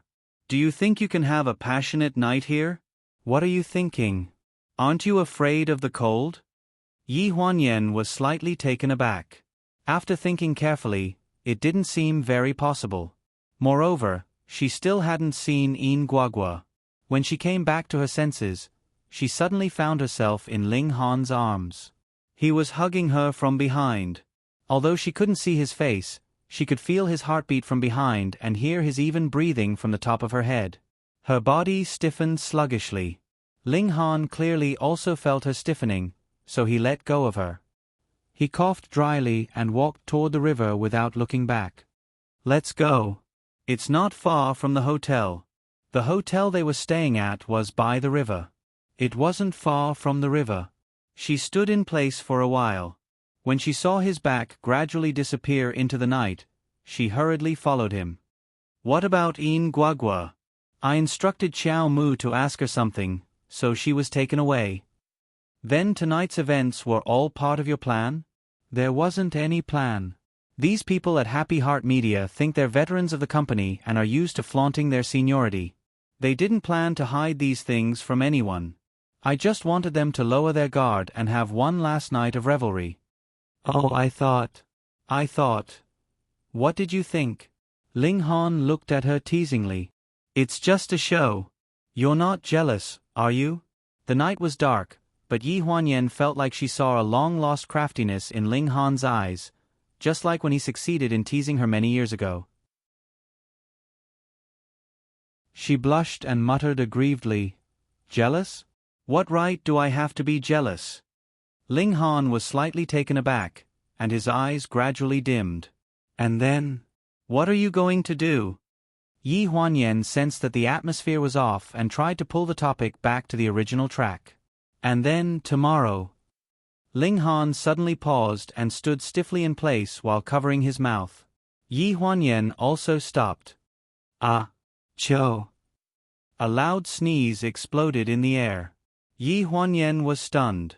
You caught a cold? It's nothing. The embarrassment on Ling Han's face was drowned in the darkness of the night. He nonchalantly took out a handkerchief from his pocket and wiped his nose. Then, he casually threw the expensive Burberry handkerchief into the trash can by the river. Yi Huanyan was slightly speechless when she saw this. After returning to the hotel suite, everyone returned to their own rooms. Yi Huanyan came out of the shower to pour some hot water and found that the light in Ling Han's room was still on, so she also poured a cup of hot water and knocked on the door. Just as he knocked on the door opened by itself a sliver, and light came through. The door wasn't closed. She was slightly taken aback. Ling Han. No one responded. In the room, the chandelier was on, and the heater was on, so it was a little stuffy. Ling Han was lying on the bed with his eyes closed. His brows were slightly furrowed, and he seemed to be having a nightmare. His forehead was covered in sweat. As soon as Yi Huanyan entered the room, she felt that the temperature was not right. There was no need to turn on such a high temperature when sleeping. It was almost like a sauna. Ling Han. She tried to call out his name a few times, but the person on the bed did not respond at all. She felt a rush in her feet. She felt a burning sensation in her palm, and she quickly retracted her hand from his forehead. Why is it so hot?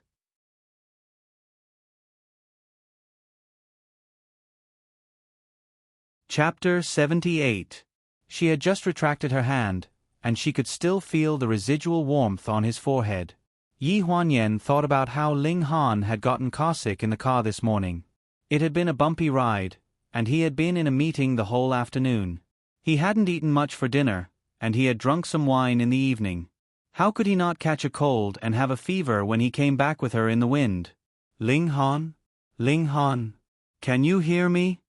At this moment, Yi Huanyan's first reaction was to wake him up and go to the hospital together. The person on the bed didn't react at all, other than frowning even more. Yi Huanyan was a little flustered. She didn't know anything about medical treatment, and she didn't know if the method on the internet was reliable. Thinking of this, it was more reliable to call the hotel's customer service. The hotel had a private doctor. She took Ling Han's temperature and confirmed that he had a fever. The fever was a little high, but it wasn't serious. The fever isn't too high. It's 38.5 degrees. There's no need to go to the hospital. Physical cooling will do. You just have to try rubbing his body to lower his temperature. The doctor was a woman. She didn't know about the relationship between Yi Huanyan and Ling Han. In front of so many people, Yi Huanyan couldn't explain anything, so she could only nod. Yi Huanyan put the hot water beside the bed. She lowered the temperature in the room slightly. Then she lifted the blanket on Ling Han, unbuttoned his shirt, and wiped him bit by bit with a towel. The towel brushed against his chest, and she could clearly feel the elasticity of his skin. Yi Huanyan's face inexplicably felt a little hot. She sat by the bed and looked at a certain someone who was sleeping soundly with his eyes closed. She sighed silently. It seemed that she had never observed him at such a close distance before. His forehead was just right, and his eyebrows were thick. The distance between his eyebrows and his eyes was not large, making his eyes appear deep. When his eyes were open, they were very deep. When his eyes were closed, there was a pair of thick eyelashes. His nose was very tall and straight. He probably inherited it from Uncle Ling. His lips were very thin, but the shape was very nice. He did not look like Uncle Ling. He probably inherited it from his mother. Yi Huanyan had never met Ling Han's mother before, but she had seen her photo. On the bedside of Ling Han's bedroom, there was a photo of him and Wen Qingwan all year round. It was a photo of him when he was young. Wen Qingwan was smiling very gently at the side. She was clearly a very gentle woman. Compared to Wen Qingwan, her mother, Jiang Mailan, was a very passionate and unrestrained person. She didn't know what Ling Han's father was thinking at that time.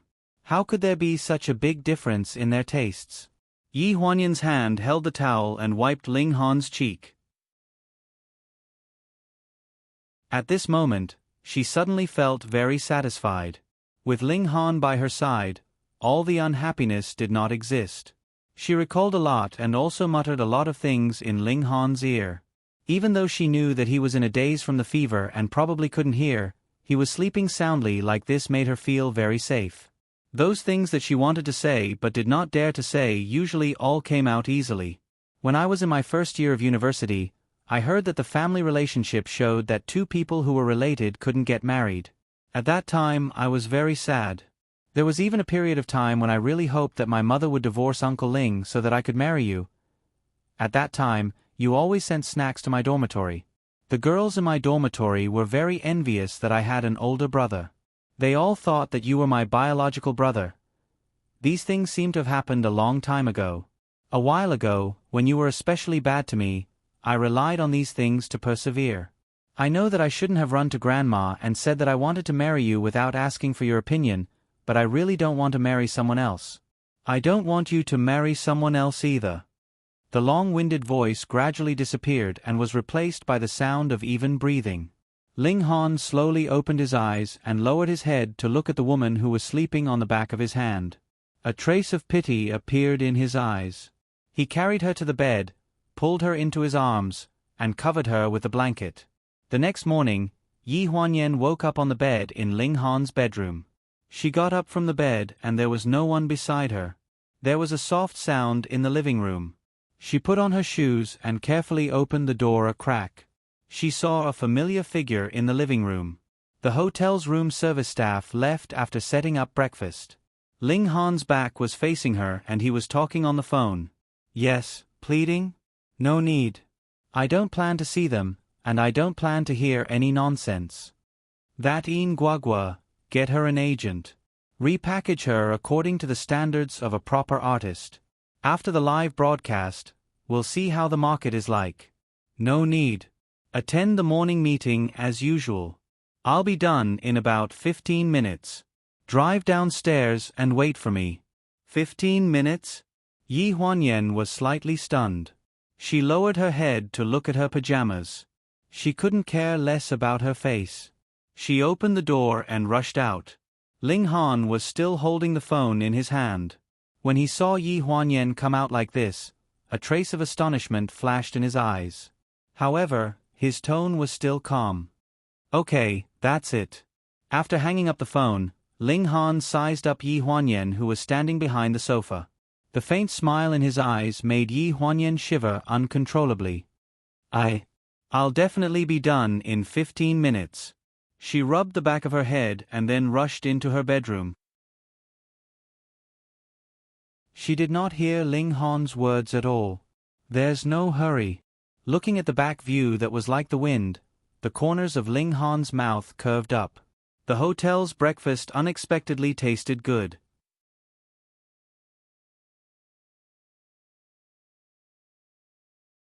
Chapter 79. Inside UXIN Media's office building conference room. Compared to the previous day, when the room was filled with people, the number of people present was obviously less than half of the previous day. Ling Han was not there yet, so the higher-ups of the various departments looked at each other. Did old Tang drink too much last night? Why isn't he at the company yet? Dong Lin isn't here either. Isn't that a waste of time? Xiao Lin, go and ask a few departments why their managers aren't here. There's no need to go. Her clear and cold voice was powerful and resonant. The noise in the meeting room returned to silence, and the discussion stopped abruptly. Ling Han, who was dressed in a black suit, had a cold aura about him as he walked to the conference table. Compared to the previous day's humble and polite manner, there was an inexplicable murderous aura around him. The beautiful secretary behind him was carrying a stack of documents. As soon as she entered the room, she began to distribute them to the managers of the various departments. No matter how one looked at her, she was a weak woman. However, even though she was a woman, she was Ling Han's personal secretary. When she distributed the documents, she looked calm and steady, and no one could find the slightest flaw in her expression. President Ling, I saw that the managers of the artist management department weren't here today, so I wanted to ask Xiao Lin to find out what was going on. The person who spoke was Zhao Dongqi, the former boss of UXIN Media before it was acquired. He was in his early 50s and was the executive director of the company. When Ling Han was not around, he was basically the acting president and managed the various affairs of UXIN Media. He had long been prepared to retire, and he was only staying here because of Ling Han's request. As you can see, The HR department has already processed the resignation procedures for the managers and their subordinates who are absent today. Since last night, they are no longer employees of UXIN Media. As soon as he said this, there was a lot of discussion in the conference room. Among the people who were absent today, there were 4 department managers, 6 deputy managers, and a few salespeople who were supposed to attend the meeting. They were supposed to be the key personnel of the departments. According to Ling Han, the company was equivalent to firing half of the company's senior management. President Ling, how can we do this? Old Tang and a few other department managers have to watch over the operations of the artist's management department every day. If we fire all of them at once, something will go wrong. The company won't be able to operate normally.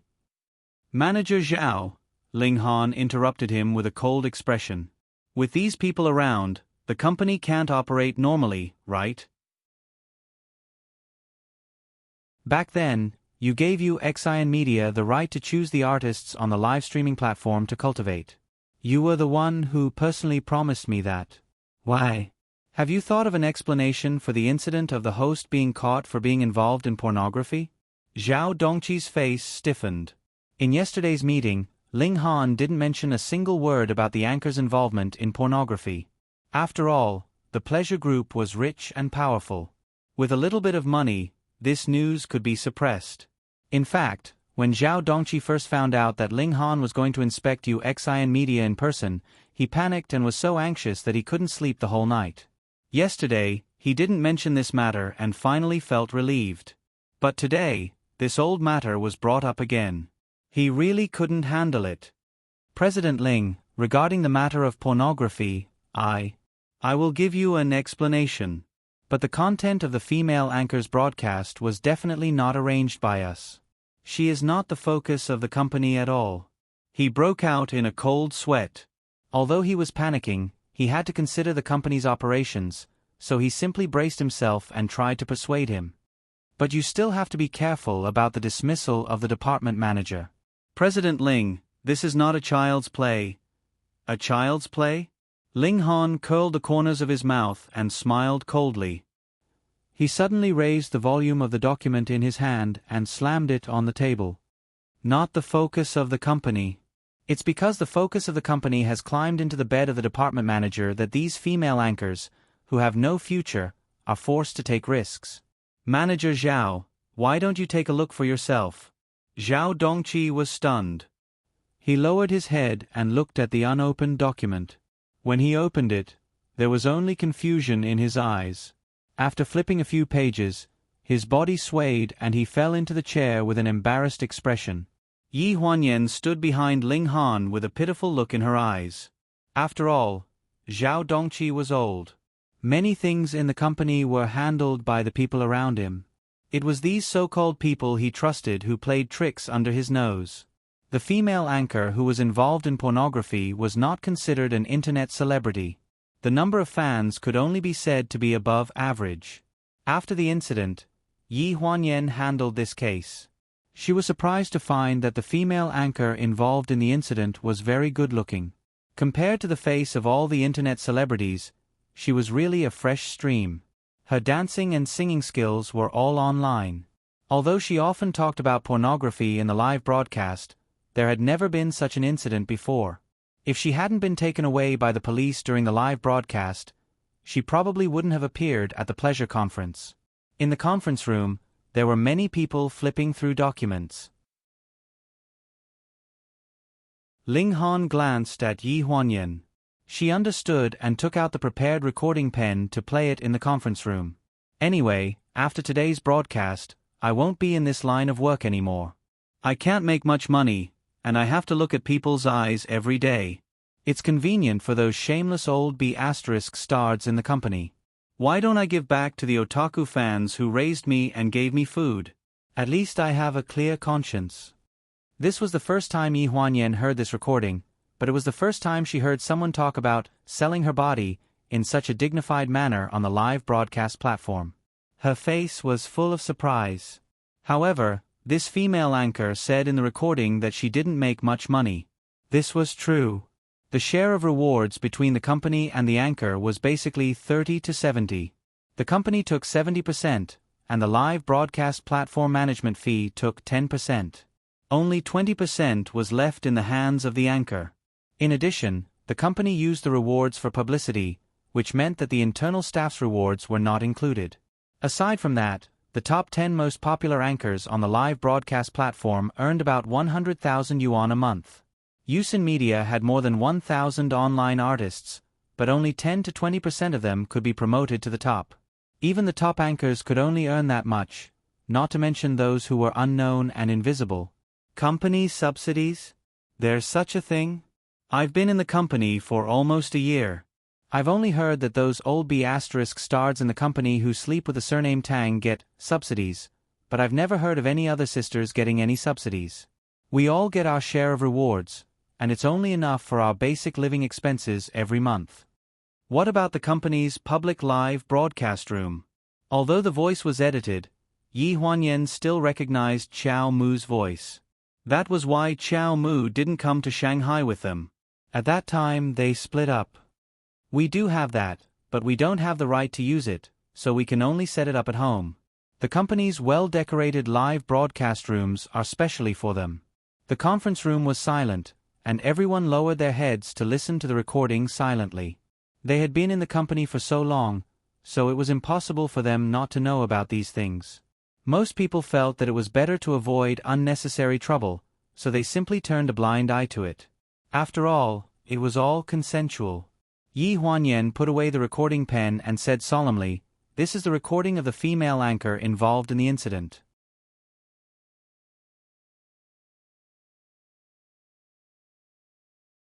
Chapter 80. There was no need for Yi Huanyan to say anything. The executives present could tell who was the one who said that. "Manager Zhao, what else do you have to say?" Ling Han leaned back in his chair. His eyes were cold like a sharp blade as he glanced at the executives present. UXIN Media relied on the support of the Pleasure Group for its capital operation. Everything from the renovation of the live broadcast room to the monthly basic salary allowance for internet celebrities came from the Pleasure Group. But now, it seemed that not a single cent of this money was spent on the right path. The 4 managers of the artist management department had colluded with each other and nurtured all the signed artists of the company's live broadcast platform into their own harem. Those who slept well would be promoted, and those who did not sleep well would be suppressed. There were many female anchors involved in this kind of thing. They were either waiting for their contracts to expire or waiting for God to open his eyes and become popular overnight. The reason why the female streamer involved was so desperate to take such a risk was that the manager surnamed Tang had provoked her with threats and promises. She was determined to fight to the death with the company before she left. After this incident, her reputation was completely ruined. However, as she wished, the incident had reached the head office and Ling Han. As a result, the corruption within UXIN Media, which had always made Ling Han feel at ease, was slowly exposed. No one would have thought that this seemingly glamorous operation was filled with rotten flesh and maggots. Ling Han tapped his fingers on the table. Every word he said was very cold. "From today onwards, Manager Zhao, take a break. I'll send someone from the headquarters to take over UXIN Media. The HR department has already put on record that the employees who leave will never be hired again. Your job now is to appease the signed artists.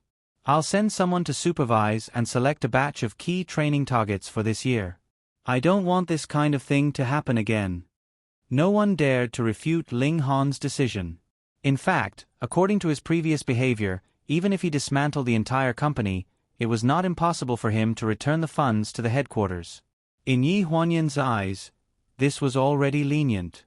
After returning to the hotel, Ling Han lay on the sofa. His suit was wrinkled. He closed his eyes and looked a little tired. Yi Huanyan poured a cup of tea and placed it on the coffee table in front of him. She said softly, "President Ling, have some water." Ling Han didn't move. He was still lying on the sofa, but his voice was a little muffled. I wonder how he dealt with these things back then. Yi Huanyan was slightly taken aback. He was probably referring to Ling Dongming. Ling Dongming had a natural business mind, which he had heard countless times from Jiang Meilan. He was skilled in business, and no matter what kind of crisis he encountered, he would be able to think of a solution immediately.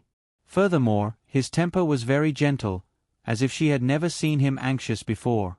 Ling Han had inherited his brain, but not his temper. If Uncle Ling was still around, he would also be angry with them. His way of dealing with it was not much different from yours. It was just the difference between a good-tempered person and a bad-tempered person. In fact, sometimes, they would take it more seriously if they were angry with their employees. This was also what Uncle Ling told me at that time. He was also very troubled about whether he would get angry. Ling Han flipped over and sat up from the sofa. Are you saying that I have a bad temper? Yi Huanyan's expression froze and she looked embarrassed. Well, that's not what I meant. What I meant was that it's still very important to treat your subordinates with both kindness and severity. Both kindness and severity. A faint smile flashed across Ling Han's eyes. When Yi Huanyan saw this expression, she felt an inexplicable fear. Secretary Yi, as a subordinate, do you think I treat you with kindness or kindness? His sudden question made Yi Huanyan's expression stiffen.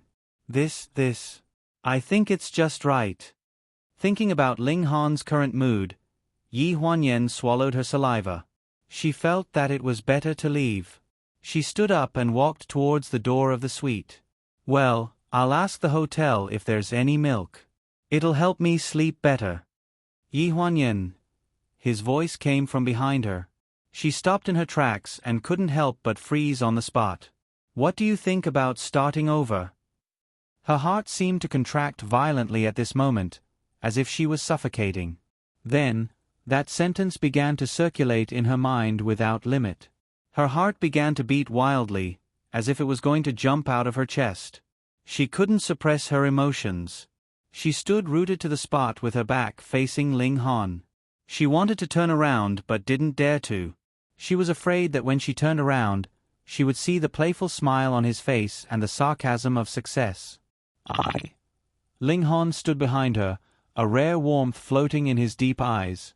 When he woke up in the morning, he saw her in his arms when he opened his eyes. She mumbled twice, as if her sleeping position wasn't very comfortable. She moved around in his arms. At that moment, he suddenly felt that it was wonderful to be able to see her when he woke up. There was an indescribable feeling spreading in his heart. You just said. She slowly turned around and looked up at him, her eyes full of shock. Looking at her skeptical look, Ling Han thought that she had some misgivings. His eyes dimmed slightly as he said lightly, You don't have to answer now. I can give you time to slowly think about it.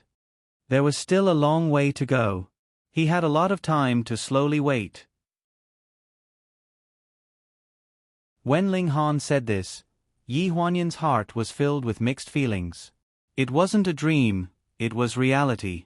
She should be jumping for joy, but at this moment, her head couldn't seem to turn around. During this period of time, Ling Han's change was too big and too sudden. She couldn't even figure out why Ling Han suddenly wanted her to move back to the old house. During this period of time, she was still living in confusion. Suddenly, she was faced with the choice of whether to start over or not. Just call them to send the hot milk up. You don't have to make a trip yourself. Ling Han suddenly interrupted her. His calm tone accurately connected the previous conversation, as if this question had never existed. Yi Huanyan nodded slowly, her head dizzy. That night, in the 2 bedrooms across the living room, there were 2 different scenes. Yi Huanyan tossed and turned in bed, unable to sleep. After lying down for a while, she felt uncomfortable. When she finally felt a little sleepy, she couldn't help but think of what Ling Han said that night. Her mind instantly became clear again and she began to struggle. She simply climbed out of bed and sat down on the sofa with 2 different colored pillows in her arms. The 2 pillows were placed on the coffee table in front of her. Do you think we should get back together? She crouched beside the black pillow and imitated Ling Han's deep tone. After saying this, she quickly jumped behind the white pillow and said frantically, What do you mean by I think? I've been sleeping with you for half a year. Don't you know what I think? After rambling for a while, she crouched back behind the black pillow and said coldly, You don't have to answer now. I can give you time to slowly think about it. After saying this, she madly threw the black pillow on the ground and stomped on it. F*CKU, you don't have to answer now. F*CKU, give me time to think about it. I only have one man like you. When it's time to be tough, why are you so slow?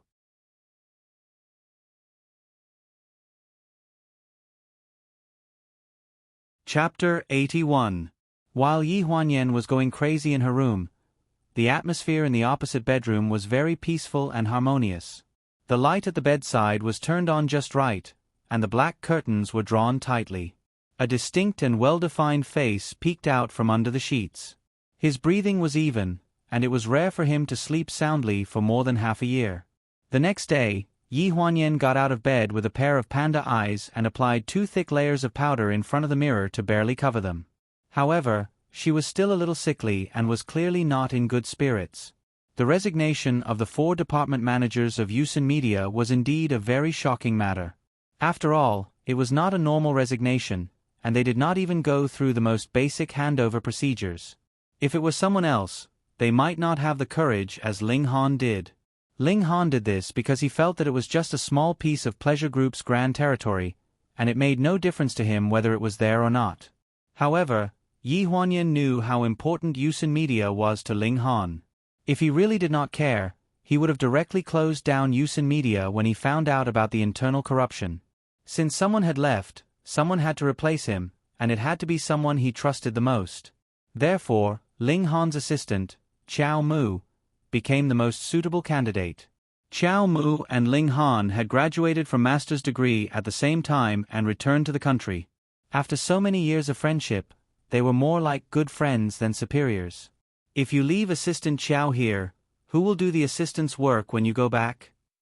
Yi Huanyan could not help but ask. While Chao Mu stays at Yusen to rectify the situation, I'll leave his work to you. Huh? Yi Huanyan exclaimed and looked at Ling Han in disbelief. He sat in the car and stared straight ahead. His well-defined fingers gripped the steering wheel, and his expression was calm as if what he had just said was nothing out of the ordinary. You want me to do it? I haven't done Assistant Chao's work before. It's similar to your work as a secretary. It's just that my assistant needs to follow me to various occasions. It was rare for Ling Han to have the patience to speak so casually. However, Yi Huanyan was not a naive girl on her first day at work. In terms of pleasure, she was very clear about the difference between an assistant and a secretary. The company's assistants were all trained to be at the level of the branch company's general manager. Whether it was in terms of the control of connections or the introduction of customer resources, almost one assistant could be compared to 10 salespeople in the department. Besides, Chao Mu graduated with a master's degree from a famous foreign university, and her diploma was the same as Ling Han's. Letting her, a domestic art graduate, take his position was really flattering her. Why don't you think about it again? There are still many people in the headquarters. I can help you find. You don't want to work beside me? Ling Han suddenly asked. She was slightly taken aback. Stay by your side and work? She was just thinking about how to get rid of this hot potato, but she didn't think that as an assistant, she had to stay by Ling Han's side all the time. Was that what he meant? What do you mean? I said I would give you time to think about it. If you stay by my side during this time, wouldn't it be easier for you to give me an answer that is more beneficial to me? Today, it was as if Ling Han had eaten honey, and his words made Yi Huanyan feel the lingering sweetness in the air that could not be erased. She suddenly felt her face burning, and she could not say a single word of rejection. I'm going to have a discussion with Chao Mu at the hotel in the afternoon about the rectification of Yusen Media. You don't need to accompany me. If you're bored, you can walk around outside and have the people from Yusen accompany you. Ling Han's gentle attitude made Yi Huanyan feel that what she said last night was not just a pipe dream. Perhaps it was true that she had waited until the clouds parted, or perhaps it was true that he had changed his mind. There was an unconcealable smile in her eyes. In the afternoon, Chao Mu arrived at the hotel on time with the documents. Yi Huanyan was packing her luggage in the room and had no intention of going out for a walk. She had been to Shanghai many times, and it was too commercialized. If she wanted to talk about going out for a walk, she would just go shopping and buy some things. She was not used to shopping alone without someone to talk to. Just as she was packing her luggage, her phone suddenly rang. It was an unknown number. She hesitated for a moment, looked at the somewhat familiar number, and pressed the answer button. Hello. Hello. Yen, it's me, Lu Shen. When Yi Huanyan went out, Ling Han was flipping through the company's rectification plan that Qiao Mu had drafted. Seeing that she had changed and was about to go out, he looked up with a calm expression. Yi Huanyan felt a bit guilty and explained, I'm done packing, so it's better not to disturb you. I'm going out to get some fresh air. Ling Han raised his eyebrows slightly, and his expression was a bit cool. Afternoons are your free time to begin with. His blatant flirting made Yi Huanyan blush, and she hurriedly ran away with her head lowered. A strange look flashed through Qiao Mu's eyes. Thinking about how he was suddenly transferred to the management of the branch company, a trace of doubt gradually rose in his heart. He hesitated for a few seconds and probed. President Ling, I've thought about it carefully. There are still many things that haven't been done in the head office. If I'm transferred here, I might not be able to take care of the work there. How about we get someone else to do it? Ling Han frowned and looked up. He circled the key points on the proposal with a black pen and said calmly, No, I don't trust other people. Besides, you can just leave the head office's matters to Secretary Yi. You should know her ability. Qiao Mu was slightly taken aback. As expected. In the booth of the revolving restaurant of Shanghai's Riverside building, a very eye-catching man in a white coat was anxiously waiting for a certain someone's arrival. He did not remember anything that happened after he got drunk that night. If his manager had not told him everything, he really did not know if he would have given up on seeing her. Not long after, under the guidance of the waiter, a woman with long black hair looked in the direction of the booth in confusion. He raised his hand and saw her nod slightly, revealing a trace of a smile. Have you been waiting long? There are always traffic jams in Shanghai. He stood up and pulled out the seat for her in a gentlemanly manner. Thank you. A trace of astonishment flashed across her face. You don't have to be so polite with me. Su Nianhua took off his sunglasses, revealing the appearance that many girls dreamed of. I'm already very happy that you can come. 20 minutes ago, Su Nianhua called her and found out that she was in Shanghai. It just so happened that his concert was held in Shanghai tonight, so he asked her to come out to meet him as an apology for his rash drunkenness last time. What do you want to eat? Look at the menu. I only ordered coffee for you. Su Nianhua handed over the menu. Isn't the concert starting at 7:30 tonight? Don't you need to prepare in advance? Looking at the menu, Yi Huanyan was a bit hesitant.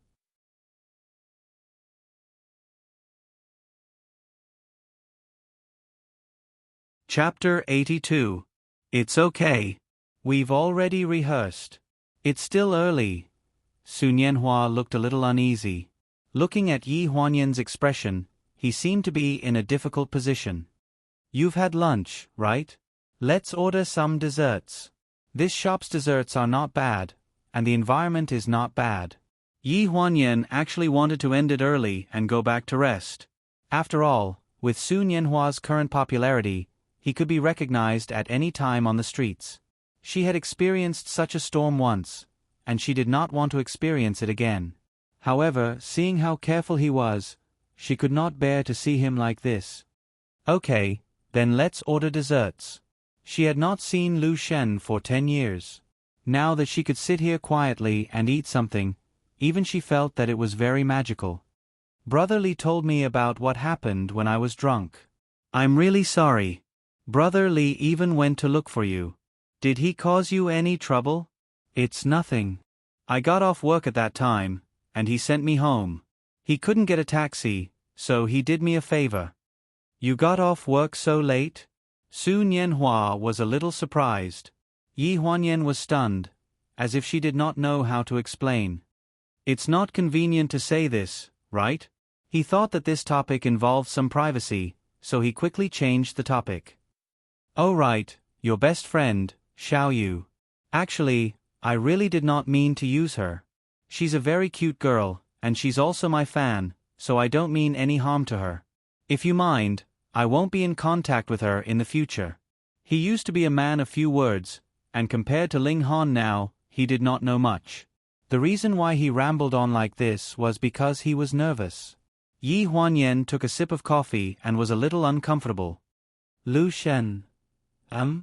He was slightly taken aback and stopped his incoherent chatter.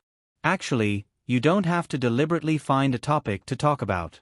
Although we haven't seen each other for a long time, you know my personality, and I know your temper. Even if there's no topic to talk about, it's good to sit here quietly and enjoy the scenery for a while. Her gaze was calm, and her tone was soothing. Su Nianhua could not connect her with the Yi Huanyan from back then. I still haven't formally apologized to you for what happened back then. That's what I wanted to tell you today. Yi Huanyan slowly exhaled. Actually, you didn't do anything wrong back then. If you hadn't met me, you would have left the country. Later on, my mother asked me if I wanted to go with you. I chose to stay. At the end of the day, girls matured earlier than boys and were more able to distinguish between right and wrong. 10 years ago, Yi Huanyan knew that Lu Shen should have left the country. Even if he had broken up with her, he should have left the country. That was his path, and she couldn't go. That was her own path. It was you who didn't want to go. Yes, my family wasn't in a good situation at that time, so I had to stay and accompany my mother. At the mention of this, Yi Huanyan had already become indifferent to it. Then you. Su Nianhua choked up a little. Have you ever regretted it? All these years? If she had gritted her teeth and left with him back then, would the two of them be in a different situation now? I don't regret it. Almost without hesitation, Yi Huanyan raised her head and looked into his eyes. My mother passed away 2 years ago. After I calmed down and thought about it, it was fortunate that I stayed by her side all these years and did some filial piety. If I had left with you back then, I'm afraid I wouldn't be able to feel at ease for the rest of my life unless something like this happened. Su Nianhua's expression froze. He didn't expect that something like this would happen to Yi Huanyan's family. Back then, when he left the country, he tried to send many letters to high schools in the country, but they were like stones thrown into the sea. At that time, Yi Huanyan had transferred schools. Those letters that couldn't find the recipients were either lost or returned to him. In the end, he couldn't contact her. He didn't know what she had experienced in the past 10 years. I'm sorry, I didn't know. What's there to be sorry about? Jean Yen smiled. It has nothing to do with you. My mother is very magnanimous. She took care of me for so many years and weathered all kinds of storms. If you want to talk about hardships, actually, I didn't suffer much with her. Her life was quite worth it. Yi Huanyan's father died early, so Yi Huanyan's impression of him was very vague. Later on, when Jiang Milan met Ling Dongming, she fell in love with him so much that she didn't feel burdened at all. Instead, she was very happy for her. In this life, Jiang Milan had everything she wanted. Whether it was money, love, or marriage, she had it all. Her only regret was that she didn't have a long life. In life, there were always some regrets. Yi Huanyan looked at the shocked and pained expression on the man's face and felt a little apologetic. She pretended to be relaxed and said, "But at that time, when she first found out that I was with you, she was quite happy. You don't know, right? She liked you very much. She even told me that if she was 5 or 6 years younger, she would dare to snatch you from me. If she was free, when we returned to Lonjiang, I would bring you to give her 2 bouquets of flowers. She would definitely be very happy underground." Su Nianhua smiled helplessly at her words that could be said to be disrespectful to the dead. If Aunt Jiang heard this, she would deduct your pocket money. I'm earning my own money now. I don't have to worry about food and drink. She can't control me. Speaking of salary, Yi Huanyan glanced at Su Nianhua and stuck out her tongue, but of course, I don't earn as much as you. Su Nianhua forced a smile. After Aunt Jiang passed away, did you live alone? He was more concerned about Yi Huanyan's current living situation. You're Su Nianhua. Can you give me an autograph? A crisp voice suddenly sounded. Yi Huanyan was worried about how to answer. She was suddenly interrupted by this voice, which solved her awkwardness. The girl who came was standing between the two of them. She was wearing a black coat. She covered her face shyly with one hand and held an exquisite small notebook in the other. She was looking at Su Nianhua hesitantly. Yi Huanyan took the opportunity to lower her head and drink the coffee, covering her face. Su Nianhua glanced at Yi Huanyan and frowned. Then, he said apologetically, "I'm sorry, today is my private time. I'll sign it next time if there's a chance." The girl was obviously disappointed. "Brother Hua, I'm your fan. I didn't get a ticket for tonight's concert. I didn't expect to meet you here. Just an autograph. Don't take a picture, okay?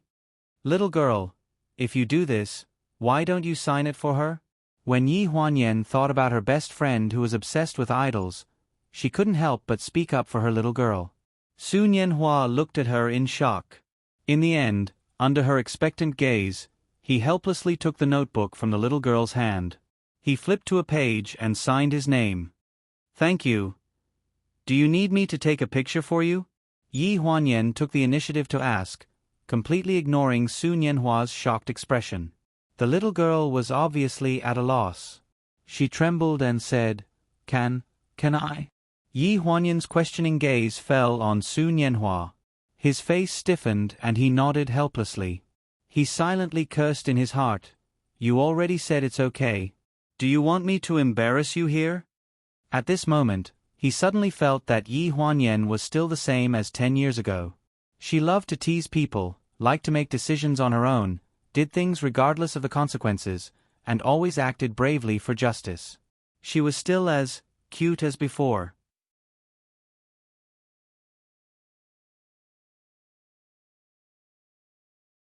Chapter 83.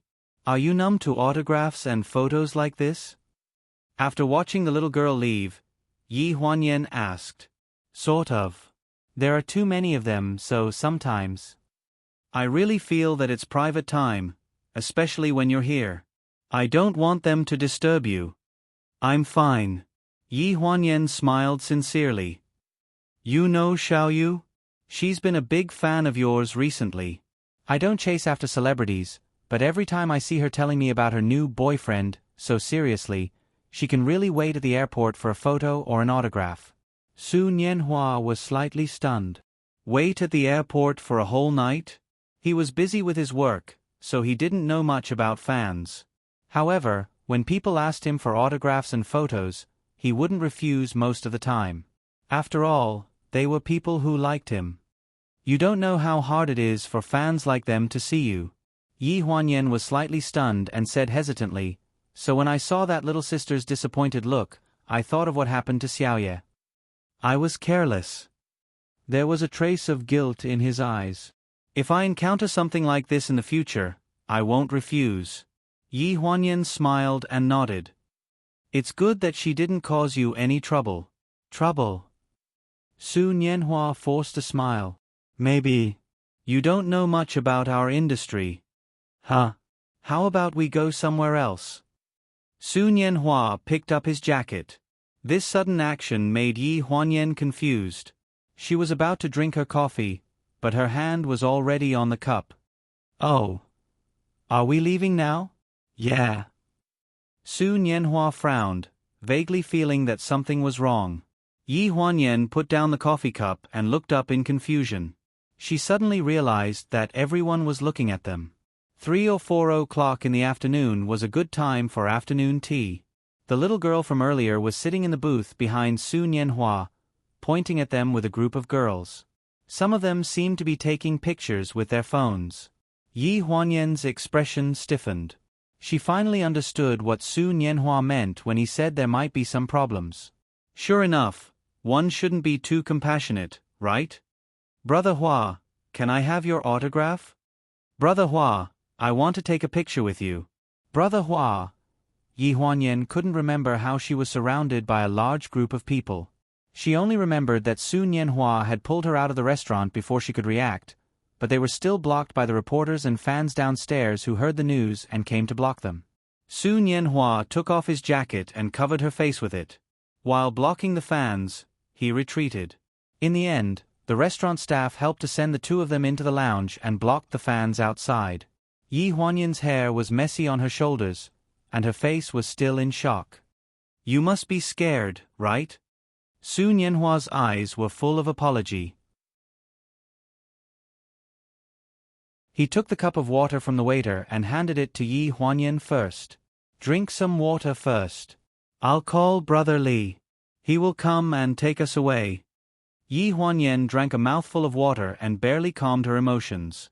So this was what it felt like to be hunted down. Su Nianhua's jacket was on her legs. It was pure white and very clean. It seemed to be the first time he wore it. He was talking on the phone in the corner.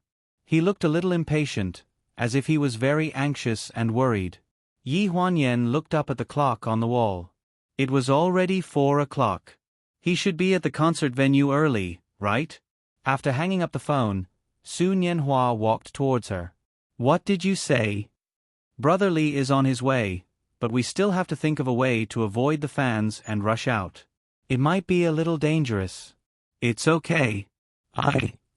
Why don't you just go? I'll stay here alone. Anyway, the one they want to chase is you." "Leave you alone to be questioned by the reporters?" Su Nianhua blinked. "I don't want to do something so unkind." Yi Huanyan was slightly stunned. Thinking of how scary the reporters and fans were, her whole body trembled. "I'll go with you." At 5:30, Su Nianhua received a call. His agent had already driven the car to the restaurant building. The restaurant staff pointed in the direction of the back door. He waved at Yi Huanyan. "Come here." Yi Huanyan was slightly stunned and walked over in confusion. "Huh?" There was a faint smell of perfume. The light suddenly became dim. His body temperature and breath seemed to sweep across her forehead.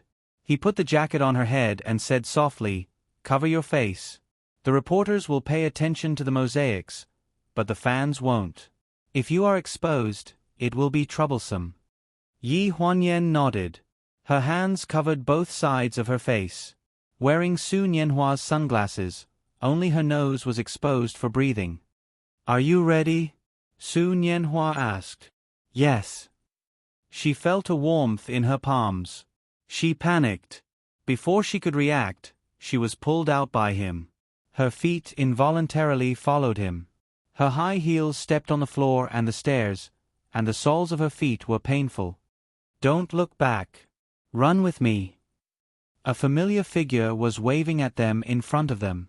Li Dali looked anxious. He was angry at Su Nianhua for acting on his own this time. The door of the white van was already open. Su Nianhua's voice was drowned out by the wind. It was the first time that she had encountered such a situation where she was being chased. She couldn't help but turn around to look at the direction of the pursuers. As she turned around, she lost her balance and crashed into Su Nianhua's back. "Ah!" She cried out in alarm, and one of the high heels on her feet fell off. Su Nianhua quickly turned back to help her. Seeing that the pursuers were not far away, he simply carried Yi Huanyan in a princess carry and ran toward the van. More than 10 meters away, Yi Huanyan leaned into the embrace that smelled faintly of perfume. There was only one thought in her mind. She really shouldn't have turned back. Her ankle really hurt. She probably sprained her ankle. Crash. The fans screamed and the camera flashes were all turned off outside the car door. Li Dali sat opposite the two of them and tried to take deep breaths to adjust his mood. "Su Nianhua, how can you do this? Do you know that we are going crazy looking for you? Do you know that you have a concert tonight?" Su Nianhua didn't care about the agent's question. He didn't even look at Li Dali. He carefully put Yi Huanyan on the seat and asked, "Is your ankle okay?" Yi Huanyan held her ankle and tried to move it a little. She said embarrassedly, "It's nothing. It's just my shoes." Unfortunately, that pair of shoes was quite expensive. "It's okay. How about this? I'll buy you a new pair. Su Nianhua looked up and calmly told the driver in front of him. Old Tang, go to the mall first. Su Nianhua. Li Dolly was fuming with anger. He pointed at the man opposite him who treated his kindness like a bad person and shouted angrily. If you continue to ignore the team's warning, we really have to kneel down to you.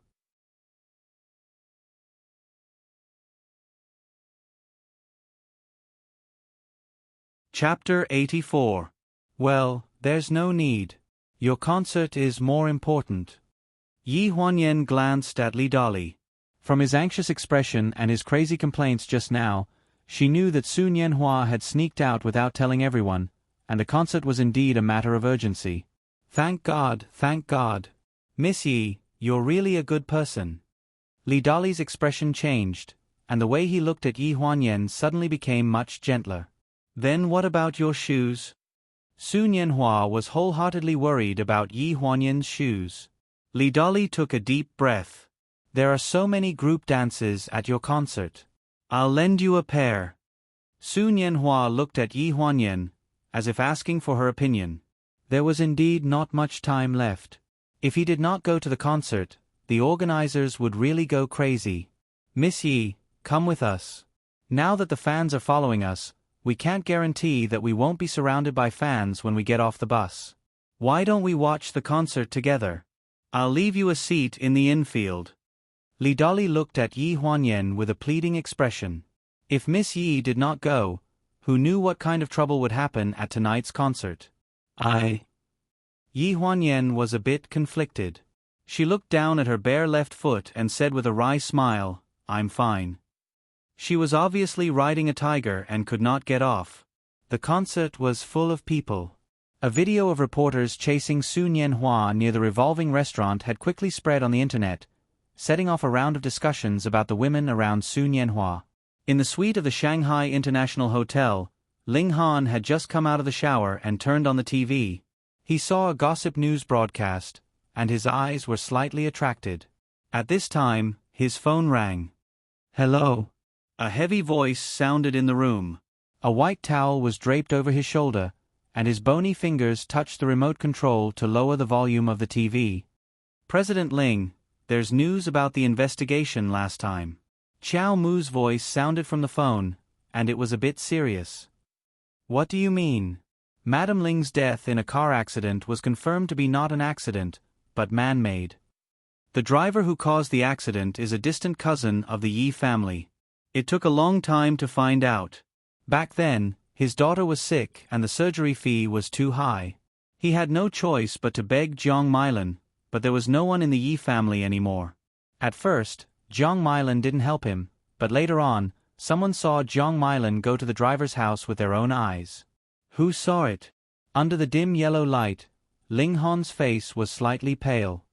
I just contacted the driver's ex-wife yesterday and showed her a photo of Jiang Mailan. She said that she had seen her once at home. According to the bank records, Jiang Mailan gave the driver who caused the accident a large sum of money and sent his daughter to the hospital for treatment. The day of the surgery was the day of your mother's accident. Later on, the operation failed. The driver looked for Jiang Mailan, but Jiang Mailan moved with her daughter. He didn't have a way to contact her. Later on, he got addicted to alcohol and his wife ran away with someone else. Now, he's living a poor life. He goes crazy whenever his daughter is mentioned. President Ling, do you still need to find other evidence? President Ling. On the other end of the phone, Qiao Mu stared at the phone screen. He didn't know when the call ended. He frowned and thought about what was going to happen, but his eyes were full of guilt. In the hotel suite, the image on the TV flashed. The host of the gossip show was reporting the daily news. The scene changed to a revolving restaurant on the side of the Shanghai River. A man was running with a woman in a white dress on her head while being chased by a crowd. At the end of the scene, the man was carrying her in a princess carry. The famous singer Su Nianhua is holding a concert in Shanghai today. Fans gathered in Shanghai found that Su Nianhua was dating a woman before the concert. The two seemed to be having an ambiguous conversation. I don't know if the fans and passers-by will still believe what they see. The female host's voice was a bit sharp. Even though the volume was lowered to the lowest, it was still too harsh in the quiet room. It was as if every word was poked out by a needle. A pair of eyes were filled with coldness as they stared at the content on the screen.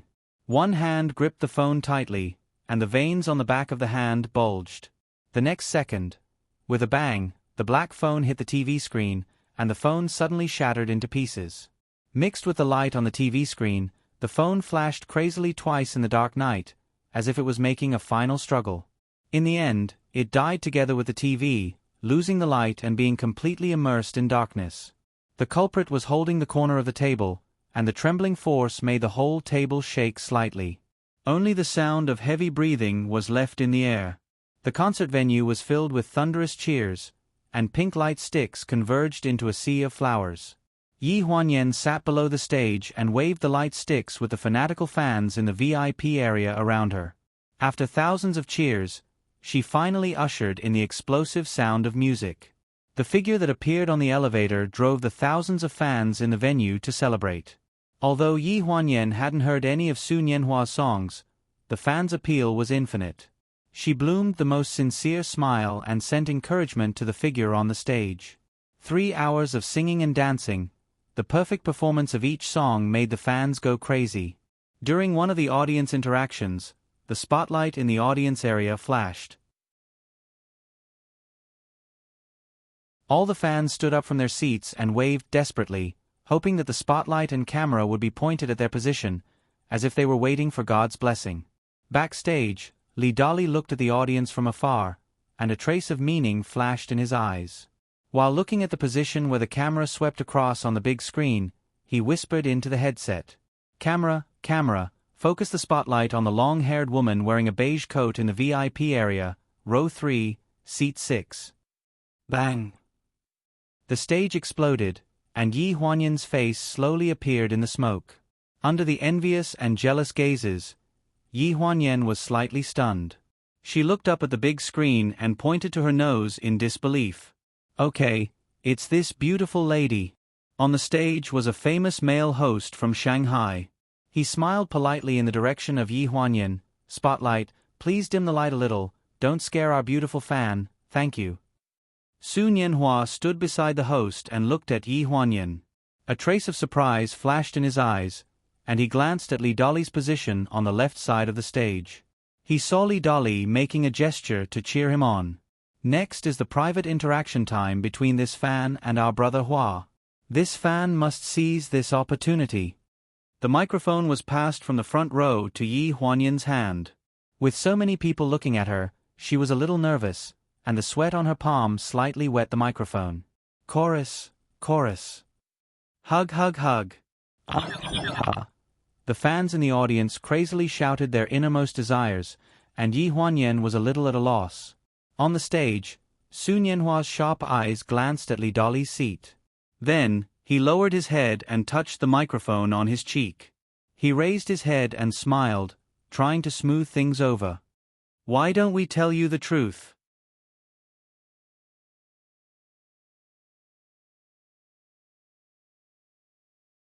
Chapter 85.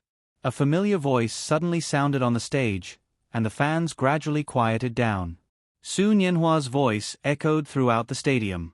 It was gentle and delicate, and it was more touching than any other concert. Hugs, sing-along, or something else that everyone has played before. Did a fan leave a message saying that Brother Hua's body belongs to everyone? At this point, Su Nianhua winked at the audience, and the audience burst into laughter. That means that no matter who monopolizes it, many sisters will be unhappy. For example, during the last concert, many sisters wrote to me crying, saying that I was a heartless man. Another burst of laughter. Yi Huanyan also laughed, and her expression relaxed a lot. "Why don't we have a spiritual exchange today?" Su Nianhua tilted his head and bloomed his signature smile at the fans. "There are many sisters here, and all of you should have someone you love. Some of them are by your side now, some of them you love very much, some of them love you very much, or some of them you are very lucky to love each other, and some of them are in the bottom of your heart that you used to love, or some of them that you let go of, but still think of occasionally. His voice had a kind of magic, and it made the fans who were shouting crazily a few seconds ago feel emotional under the influence of this moment, and Yi Huanyan was no exception. Whether it was in the past or in the present, we used to love seriously. Should we say something to the people we loved that we never had the chance to say? There were already many fans nodding gently. Then, why don't we have a few interactions today? Brother Hua will give you this opportunity to say such heartfelt words to the people you loved, and the people you love now. The host didn't do anything at all. He only saw the fans nodding crazily, and some even had tears in their eyes. It was probably because they thought of the past, and they couldn't stop crying. Su Nianhua's gaze fell on Yi Huanyan. This fan, do you agree? Yi Huanyan glanced at the girl next to her who was crying her heart out, and then nodded. The fanaticism dispersed, and a long silence followed. I once had a person that I really liked. Like many people, it was the first time I knew what it felt like to like someone at the age of 17 or 18. Later, we broke up because of reality. I know that he has always blamed himself, and I have also broken down and suffered. I felt that life was hopeless and dark in the middle of the night. At that time, I felt that I would never fall in love with anyone in this life. The so-called true love in this world is all made up by writers. Speaking of this, Yi Huanyan seemed to be tainted with a trace of the emotions of that night. She took a deep breath and slowly exhaled. About half a year later, I started a new life, got to know new people, and started anew in a new environment. The more I immersed myself in the new environment, the less I thought about him. In the end, I couldn't even remember what he looked like. Actually, breaking up is a very common thing. In life, we constantly break up, leave each other, say goodbye to yesterday, and meet different people at different times. Time can heal everything. If you think it can't, it's because it hasn't been long enough, or you haven't met someone who can make you let go of the past. I'm grateful to the person I met later on, who made me truly let go of the past. Yi Huanyan looked at Su Nianhua and smiled. I hope that the boy I loved can also let go of the past. Her words touched people's hearts, and there were fans sobbing softly. Su Nianhua held the microphone, and his voice was gentle. I hope that all the fans present, not present, who support me and like me, can let go of the past that they can't get back. The cheers were mixed with a lot of sobbing, and from the sea of pink glow sticks, it sounded like a wave of thunder. One after another, a few fans who were caught on camera stood up and told their own stories while choking with sobs. There were also some fans who didn't have any stories but still asked to go on stage to hug and interact. Su Nianhua treated them all meticulously and seriously. After the interaction, it was a lyrical slow song. As the prelude slowly played, the girls around him returned to their frenzy, crying and confessing to the man playing the piano on stage. Yi Huanyan had a faint smile at the corner of her mouth, and she looked gently at the man on stage. When she met him, he was still a boy, proud and cold. Except for his studies and music, he didn't care about anyone else. 10 years later, he returned, with glory and thousands of supporters. He also had a gentle gaze and delicate smile that had been tempered by time, warming many more girls besides her. After the concert, Su Nianhua rushed backstage and called Yi Huanyan before he changed his clothes. Wait for me, I'll send you back. No need, I got a taxi. Su Nianhua suddenly choked. I'm sorry about what happened on stage today. Brother Li acted on his own accord and made you feel awkward. It's okay, I have something to tell you, but it's hard to say it alone. It's good this way. In the future, we'll still be friends. The other end of the phone was silent for a while, and then his gentle voice came, as if he was relieved. Thank you, Yi Huanyan. All the past would be let go. 10 years was too long. Cherish the present. Back at the hotel, Yi Huanyan was a little nervous. She didn't know if Ling Han was asleep, and if she explained to him truthfully, would it cause any misunderstanding? She swiped the room card to open the door, but it was dark inside. She felt for the wall and pressed the switch, but there was no response. After a long time, she inserted the room card and turned on the light. Why didn't she insert the room card? Ling Han wasn't in. She went straight to Ling Han's door and knocked twice. Knock, knock, knock. Ling Han, are you in there? She opened the door, but there was no one inside. Strange. She carried her bag and walked toward her room. Suddenly, she caught a glimpse of the TV in the living room from the corner of her eye. There was an obvious crack in the middle of the LCD screen, and the crack spread from the middle like a spider web. It looked like it was about to fall apart.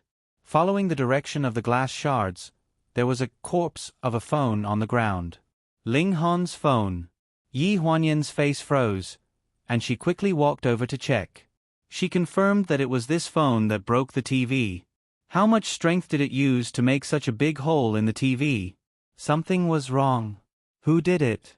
Yi Huanyan frowned and immediately took out her phone to call Qiao Mu.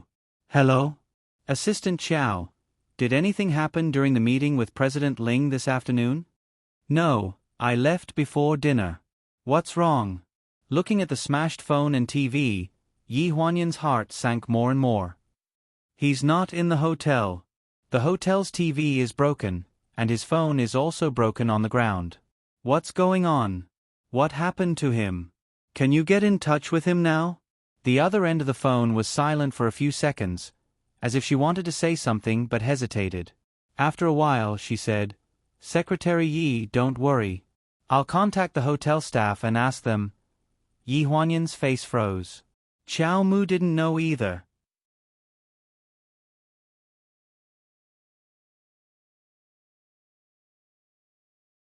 Chapter 86. I'll look around the hotel and contact the other 2 branches in Shanghai. If I can't find them, we'll call the police. Yi Huanyan's stress response forced her to think of the worst-case scenario. Qiao Mu was anxious. Don't look for them. What if something happens in the middle of the night? Stay in the hotel. That's all. I can't stay here. Contact me if you have any news. After saying this, she hung up the phone and left the hotel with her bag. She called all the branches in Shanghai as she walked. Qiao Mu looked at the phone and frowned. She remembered what Ling Han said before he left, and her face was filled with embarrassment. Late at night. All the branches in Shanghai were closed, and no one could get through. Yi Huanyan took a taxi to one place after another. When she came out of the last company, the sky was gradually changing, and a large dark cloud was approaching Shanghai. The driver yawned in the car. Miss, are you going home? It's getting late. I have to get off work. Master, please come with me to another place. It's in Jiangpu. What Jiangpu? Miss, are you kidding me? Jiangpu and this place are the 2 ends of Shanghai. If I send you back, it'll be dawn by the time I come back. Master, find someone else. I'm off work. After saying this, the car window rolled up mercilessly, and the car disappeared into the night with a puff of smoke. Yi Huanyan stood at the entrance of the branch, and the tip of her nose was cold. The sudden raindrops were extremely cold and seemed to be able to corrode her skin. She hurriedly held her bag over her head and ran to the bus stop nearby to take shelter from the rain. At this time, her phone rang. It was Qiao Mu. Secretary Yi, where are you? Do you have news of President Ling? There was silence on the other end of the phone. Then I'll go to Jiangpu. Are you crazy? Qiao Mu's incredulous voice sounded from the other end of the phone. You want to go to Jiangpu so late? Don't you know that there are factories in the suburbs there? The rain pattered down, and the night bus ran every 20 minutes. In the cold rainy night, Yi Huanyan's voice was trembling. Could he have been kidnapped? Over the years, Ling Han had acquired a lot of small media companies, and some of them were very aggressive. He had made a lot of enemies, and it was hard to say if there would be people who would do such things in desperation. On the other end of the phone, Qiao Mu took a deep breath, and her expression was very unsightly. After hesitating for a long time, she stammered, I just checked the hotel's underground parking lot surveillance footage. Director Ling's car drove to Lan River.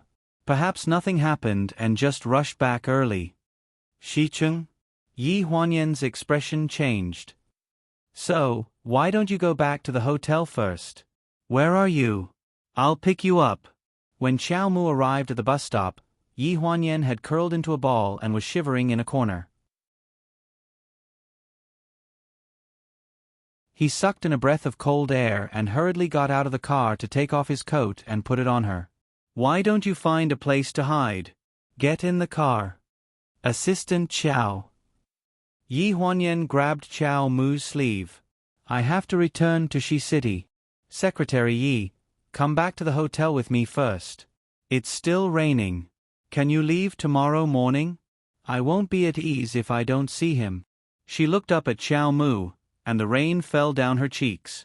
Her eyes were red, and she looked helpless. It's too late.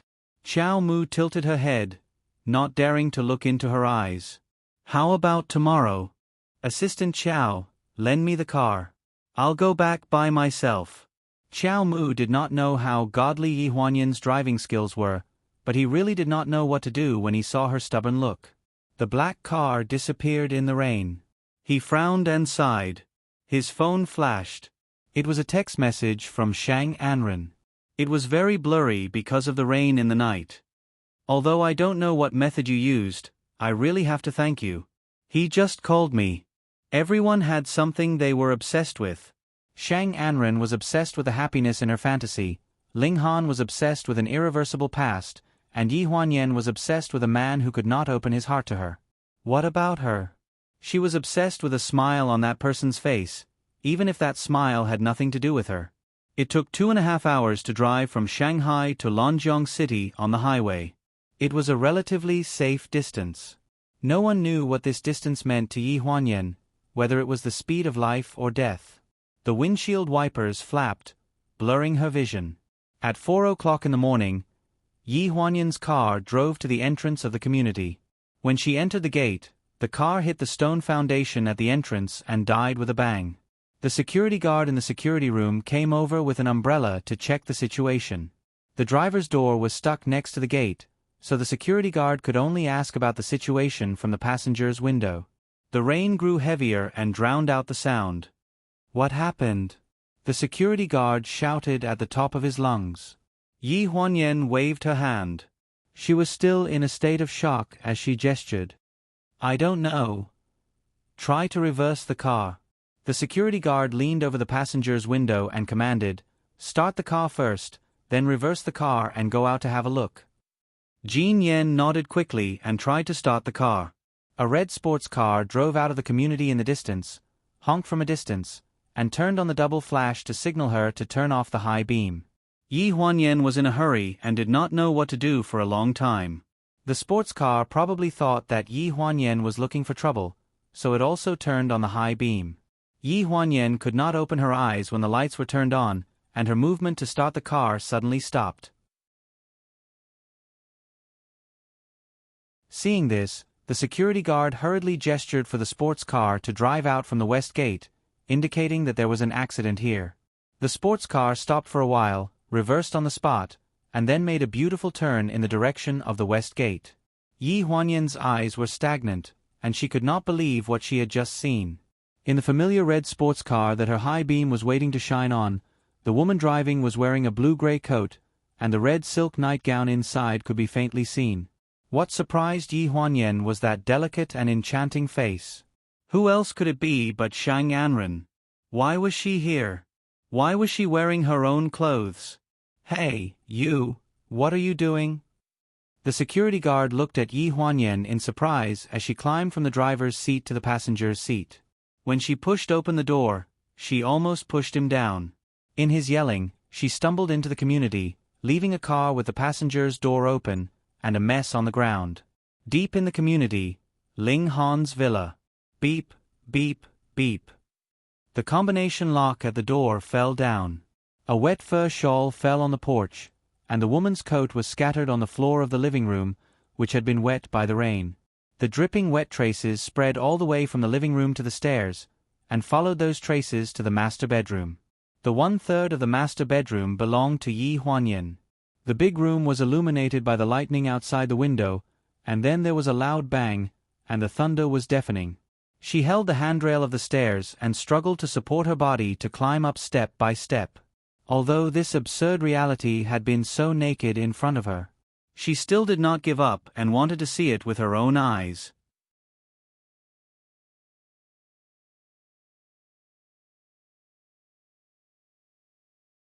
Chapter 87. The room was filled with the smell of obscenity. In the bedroom that used to belong to her, the first thing she saw was the big white bed in the middle. The pure white sheets were crumpled into a ball and dragged at the end of the bed. In the middle of the bed, there was a pool of ambiguous water stain. It was like a beast that taunted her and stopped her footsteps. She tried to look up and saw a black lace G-string lying on the pillow. The woman's skirt and blouse were all crumpled. It could be seen that there was a big battle in this place just now. A trace of pain flashed in her eyes. Her eyes slowly moved to the sofa at the end of the bed. The man was wearing gray velvet pajamas with a loose belt around his waist. There was a cigarette between his fingers. The smoke from the flickering cigarette was curling up, making his face a little blurred. Yi Huanyan's sudden appearance didn't seem to shock him. He didn't even look up. He took a puff of the cigarette and slowly exhaled. Then, he turned his head to look out of the window. It seemed that after a long time, he found a person standing at the door. He faintly greeted her. "It's raining so heavily. Why are you here?" Yi Huanyan's body trembled slightly in the dark. Her voice was a little faint, but it was very clear in this strange atmosphere. "I saw Shang Anren. Just now, in the community." "You saw Anren?" He interrupted her and turned around in surprise. Then, with a calm expression, he lightly lit the cigarette and flicked the ash away as he said faintly, "Don't worry. After all, you haven't moved out yet. There are too many things left here. It's a little troublesome to be found by her, so I didn't let her stay overnight." Speaking of this, he paused slightly. "By the way, Anren's clothes are dirty. I asked the servant to give her an unworn one from you. You don't mind, do you?" She felt as if something was taking away her strength from her body. Her legs couldn't move, as if they were stuck to the same place. He made love with another woman in this bed that used to belong to her. He dirted her sheets and quilt cover. He also let that woman wear her clothes. He asked her, "Do you mind?" Her face was stiff, and a bitter smile gradually appeared at the corner of her mouth. Should she say that she didn't mind? Did she not mind this woman wearing her clothes or sleeping with a man? Or did she not mind this man in front of her asking her if she wanted to start over last night? In less than a day, he slept with another woman on her bed. Her expression gradually became pained, but there was still a trace of unwillingness. "Last night, you were the one who asked me if I wanted to start over." Her voice trembled with the sound of the north wind whistling through the window. "Chee!" A scornful laugh came from the darkness. His tall figure stood up from the sofa, leaving behind a long shadow as he gradually approached Yi Huanyan.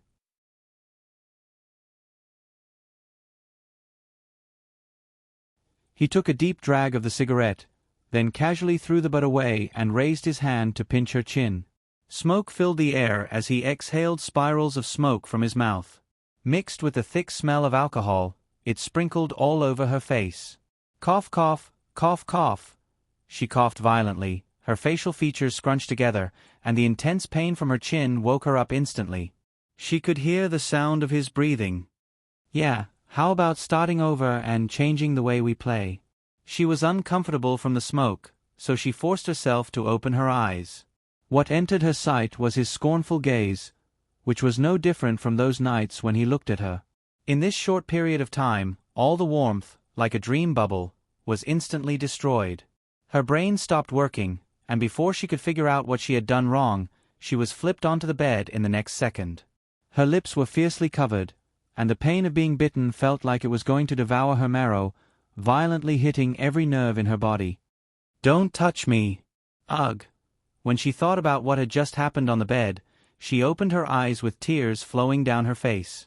From the corner of her eyes, she caught a glimpse of the black lace thong on the pillow, and her heart felt nauseous. She didn't know where she got the strength, but she pushed Ling Han away and lay on the side to retch violently. Her beige dress was a little dazzling under the dim yellow light. Ling Han looked at her twitching shoulders and thought about the news today, and his face became even more serious. You feel disgusted? Aren't you disgusted to see other men dressed like this? Yi Huanyan covered her chest, her eyes were wet, and she choked with her last bit of strength. I'm innocent. If you're angry because of this reason, I have nothing to say. But I saw you and Shang Anren doing such a disgusting thing in my bed with my own eyes. You can't pour this dirty water on my head. Do you feel hurt by your appearance? Ling Han sneered. Do you think I care about your innocence? You even sent the first time to my bed so easily. What self-esteem do you have? Hearing this, her tears couldn't stop anymore. Her vision was completely blurred, and his vicious words were in her ears, shattering all the dreams and happiness of these days. Maybe I gave you some fantasy these days? Have you forgotten who you are? Do you really think you're Mrs. Ling? Don't you think it's ridiculous? Yi Huanyan gritted her teeth, and the tears that should have been shed flowed out. She sobbed and looked at the man. Since you've never forgiven me, why? Why all this time? Why did you say those words last night? I've tasted the taste of you in bed. I'm tired of it. I want to change away. Ling Han raised the corner of his mouth and leaned over slightly, looking at her as if he was admiring a work of art. I've seen enough of the feeling of stepping on the ground. I want to see what kind of person you are when you're lifted up high and then fall down, for whatever reason. He laughed and his fingers brushed across her cheek. I think it's very interesting now. Yi Huanyan bit her lips, and a trace of blood spread on her lips. Her eyes were almost red as if they were filled with blood. She stared at Ling Han, not daring to believe that he would say such a thing. What? You don't believe me? Ling Han sneered, and his hand went up her leg and under her skirt. Her whole body was cold, but she did not resist. Her eyes seemed to have lost focus, and she looked at him in a daze. Her body did not have any reaction, and her limbs were stiff, and her face was stiff. She was like a puppet lying on the big white bed, lifeless. Ling Han furrowed his brows and coldly threw down a sentence. Disappointing. After a bam sound, 1/3 of the big master bedroom returned to silence. There was a deathly silence. In the messy and obscene atmosphere of the room, Yi Huanyan's body slid down the bed little by little, and finally sat on the carpet beside the bed. A thunder in the rainy night resounded through the sky, and the room suddenly burst into tears. It was heart-wrenching, and mixed with the sound of the heavy rain, it was like a sadness that went deep into the bone marrow. This world had never cared for her, and everything returned to its original point, which was still endless sorrow.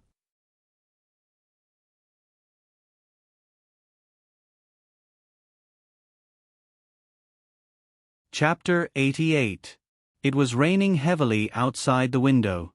Yi Huanyan sat on the edge of the bed and did not move for a long time. In fact, she really wanted to leave this dirty room, but her body seemed to have been drained.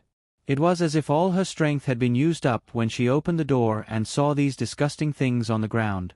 In the master bedroom next door, the man held the door frame and clenched his fists. His face was gloomy. Didn't you say you wanted to start over with me? That sentence kept echoing in his mind, and he couldn't get it out of his head. The rumbling of the thunder made the whole night dull and powerless. It was like a warning from fate that made everything tremble. The next morning, when Ling Han came downstairs, Ling Ling told him that Yi Huanyan had left. He frowned and didn't say anything. During breakfast, Ling Ling carefully observed Ling Han's expression. Seeing that he looked normal, she asked hesitantly, "Master, do you want to return Miss Shang's clothes?" Ling Han looked calm, but his voice was cold. "No, throw it away." Ling Ling was slightly stunned. She nodded hesitantly. Before leaving, Ling Han looked back in the direction of Yi Huanyan's bedroom. His face gradually darkened. In the president's office of Pleasure Group, Ji Xiaoye hummed a song as she punched in at the last second. She greeted the secretaries in the cubicle outside the president's office, then walked into the secretary's office in her high heels. She put down her things and picked up an empty cup on the table to pour some coffee. From the corner of her eye, she saw a black head resting on Yi Huanyan's desk. Her hand trembled and she almost dropped the cup. Oh my God! Yen. She covered her mouth, put down the cup and walked to Yi Huanyan's desk. At this moment, Yi Huanyan heard the sound. She raised her head with difficulty and looked at her with a pair of red and swollen eyes. Her face looked like she was seriously lacking blood. Morning my ass. When did you come back? Look at you. Ji Xiaoye looked at her face in shock. She was stunned. You didn't sleep here the whole night, did you? What are you doing? Yi Huanyan sat up straight and forced a smile. How can I sleep here all night? You're so busy with work. Come back early. Ji Xiaoye had a look of disbelief on her face. Just as she was about to ask more questions, Li Shan from the same department walked to the door and knocked on the glass door of the secretary's office. Secretary Yi, you're really back. Yi Huanyan frowned. Yes, what's the matter? Last night, Assistant Qiao called me and asked me to hand over his follow-up work to you this morning. I came to see if you're back. Last night. Ji Xiaoye stared at Li Shan in confusion. Isn't that so? Li Shan revealed a speechless expression. Yesterday, in the middle of the night, I suddenly received a call from Assistant Qiao. My boyfriend questioned me for a long time, saying that there's no reason for a male colleague to call in the middle of the night. A strange expression flashed across Yi Huanyan's face. She combed the stray strands of hair by her temples and said calmly, "The work in Shanghai is urgent. I haven't found a suitable person to be in charge of the company's restructuring, so President Ling kept Assistant Qiao. The Human Resources Department hasn't had time to send out a transfer notice. I think Assistant Qiao was worried that it would be inconvenient for me to come back, so he let you know in advance." I see. Li Shan suddenly understood. Then I'll go prepare the documents. Looking at Li Shan's back, Ji Xiaoye looked back at Yi Huanyan in disbelief. You didn't come back last night, right? Yes. President Ling is back too? Yes. Are you crazy? What work is so urgent? Last night, there were several landslides on the Shanghai-Lenzhou highway. It was such a big storm. Can't you persuade him or let him come back alone? Ji Xiaoye thought that Yi Huanyan and Ling Han came back together. Yi Huanyan frowned slightly. She wanted to explain, but thinking of Ji Xiaoye's fiery temper, she gave up. If she knew that she drove back by herself, she would be nagged by her for several days. Ling Han came out of the house after breakfast. The red sports car had been waiting at the door for a long time. The window slowly rolled down, revealing a face wearing huge sunglasses. Han, good morning. Her delicate voice was sweet and affectionate. He frowned, and his eyes were a little cold. He glanced at the car. I remember when you left last night, I told you not to come here without my permission. Shang Anren's face was slightly stiff. She took off her sunglasses embarrassedly, and her voice was a little aggrieved. I didn't go in. I waited for you at the door. But I don't have a job today. I want to send you to work. Can't I? As soon as the voice fell, the door of the passenger seat opened, the car shook slightly, and his faint voice sounded beside him. Let's go. It won't happen again. Well. Shang Anren's mouth evoked a perfect arc, and all the complacency was shown on her face. A man like Ling Han, who is stared at by so many women every day, as long as she is given a little chance, she can't let it go. Although he always does things beyond her expectations, it doesn't matter. Who doesn't have a little hobby? The secretary of the pleasure group. Yi Huanyan devoted herself to her work, so that she had no time to think about the absurdity of last night. Ji Xiaoye drank tea leisurely and occasionally glanced at her. She always felt that her state was inexplicably excited, as if she was hiding some kind of excessive excitement. Yen, what's the matter with you? What's the trouble? She asked tentatively. Yes. Yi Huanyan raised her head and handed out 2 documents. Copy these 2 documents, if you have time.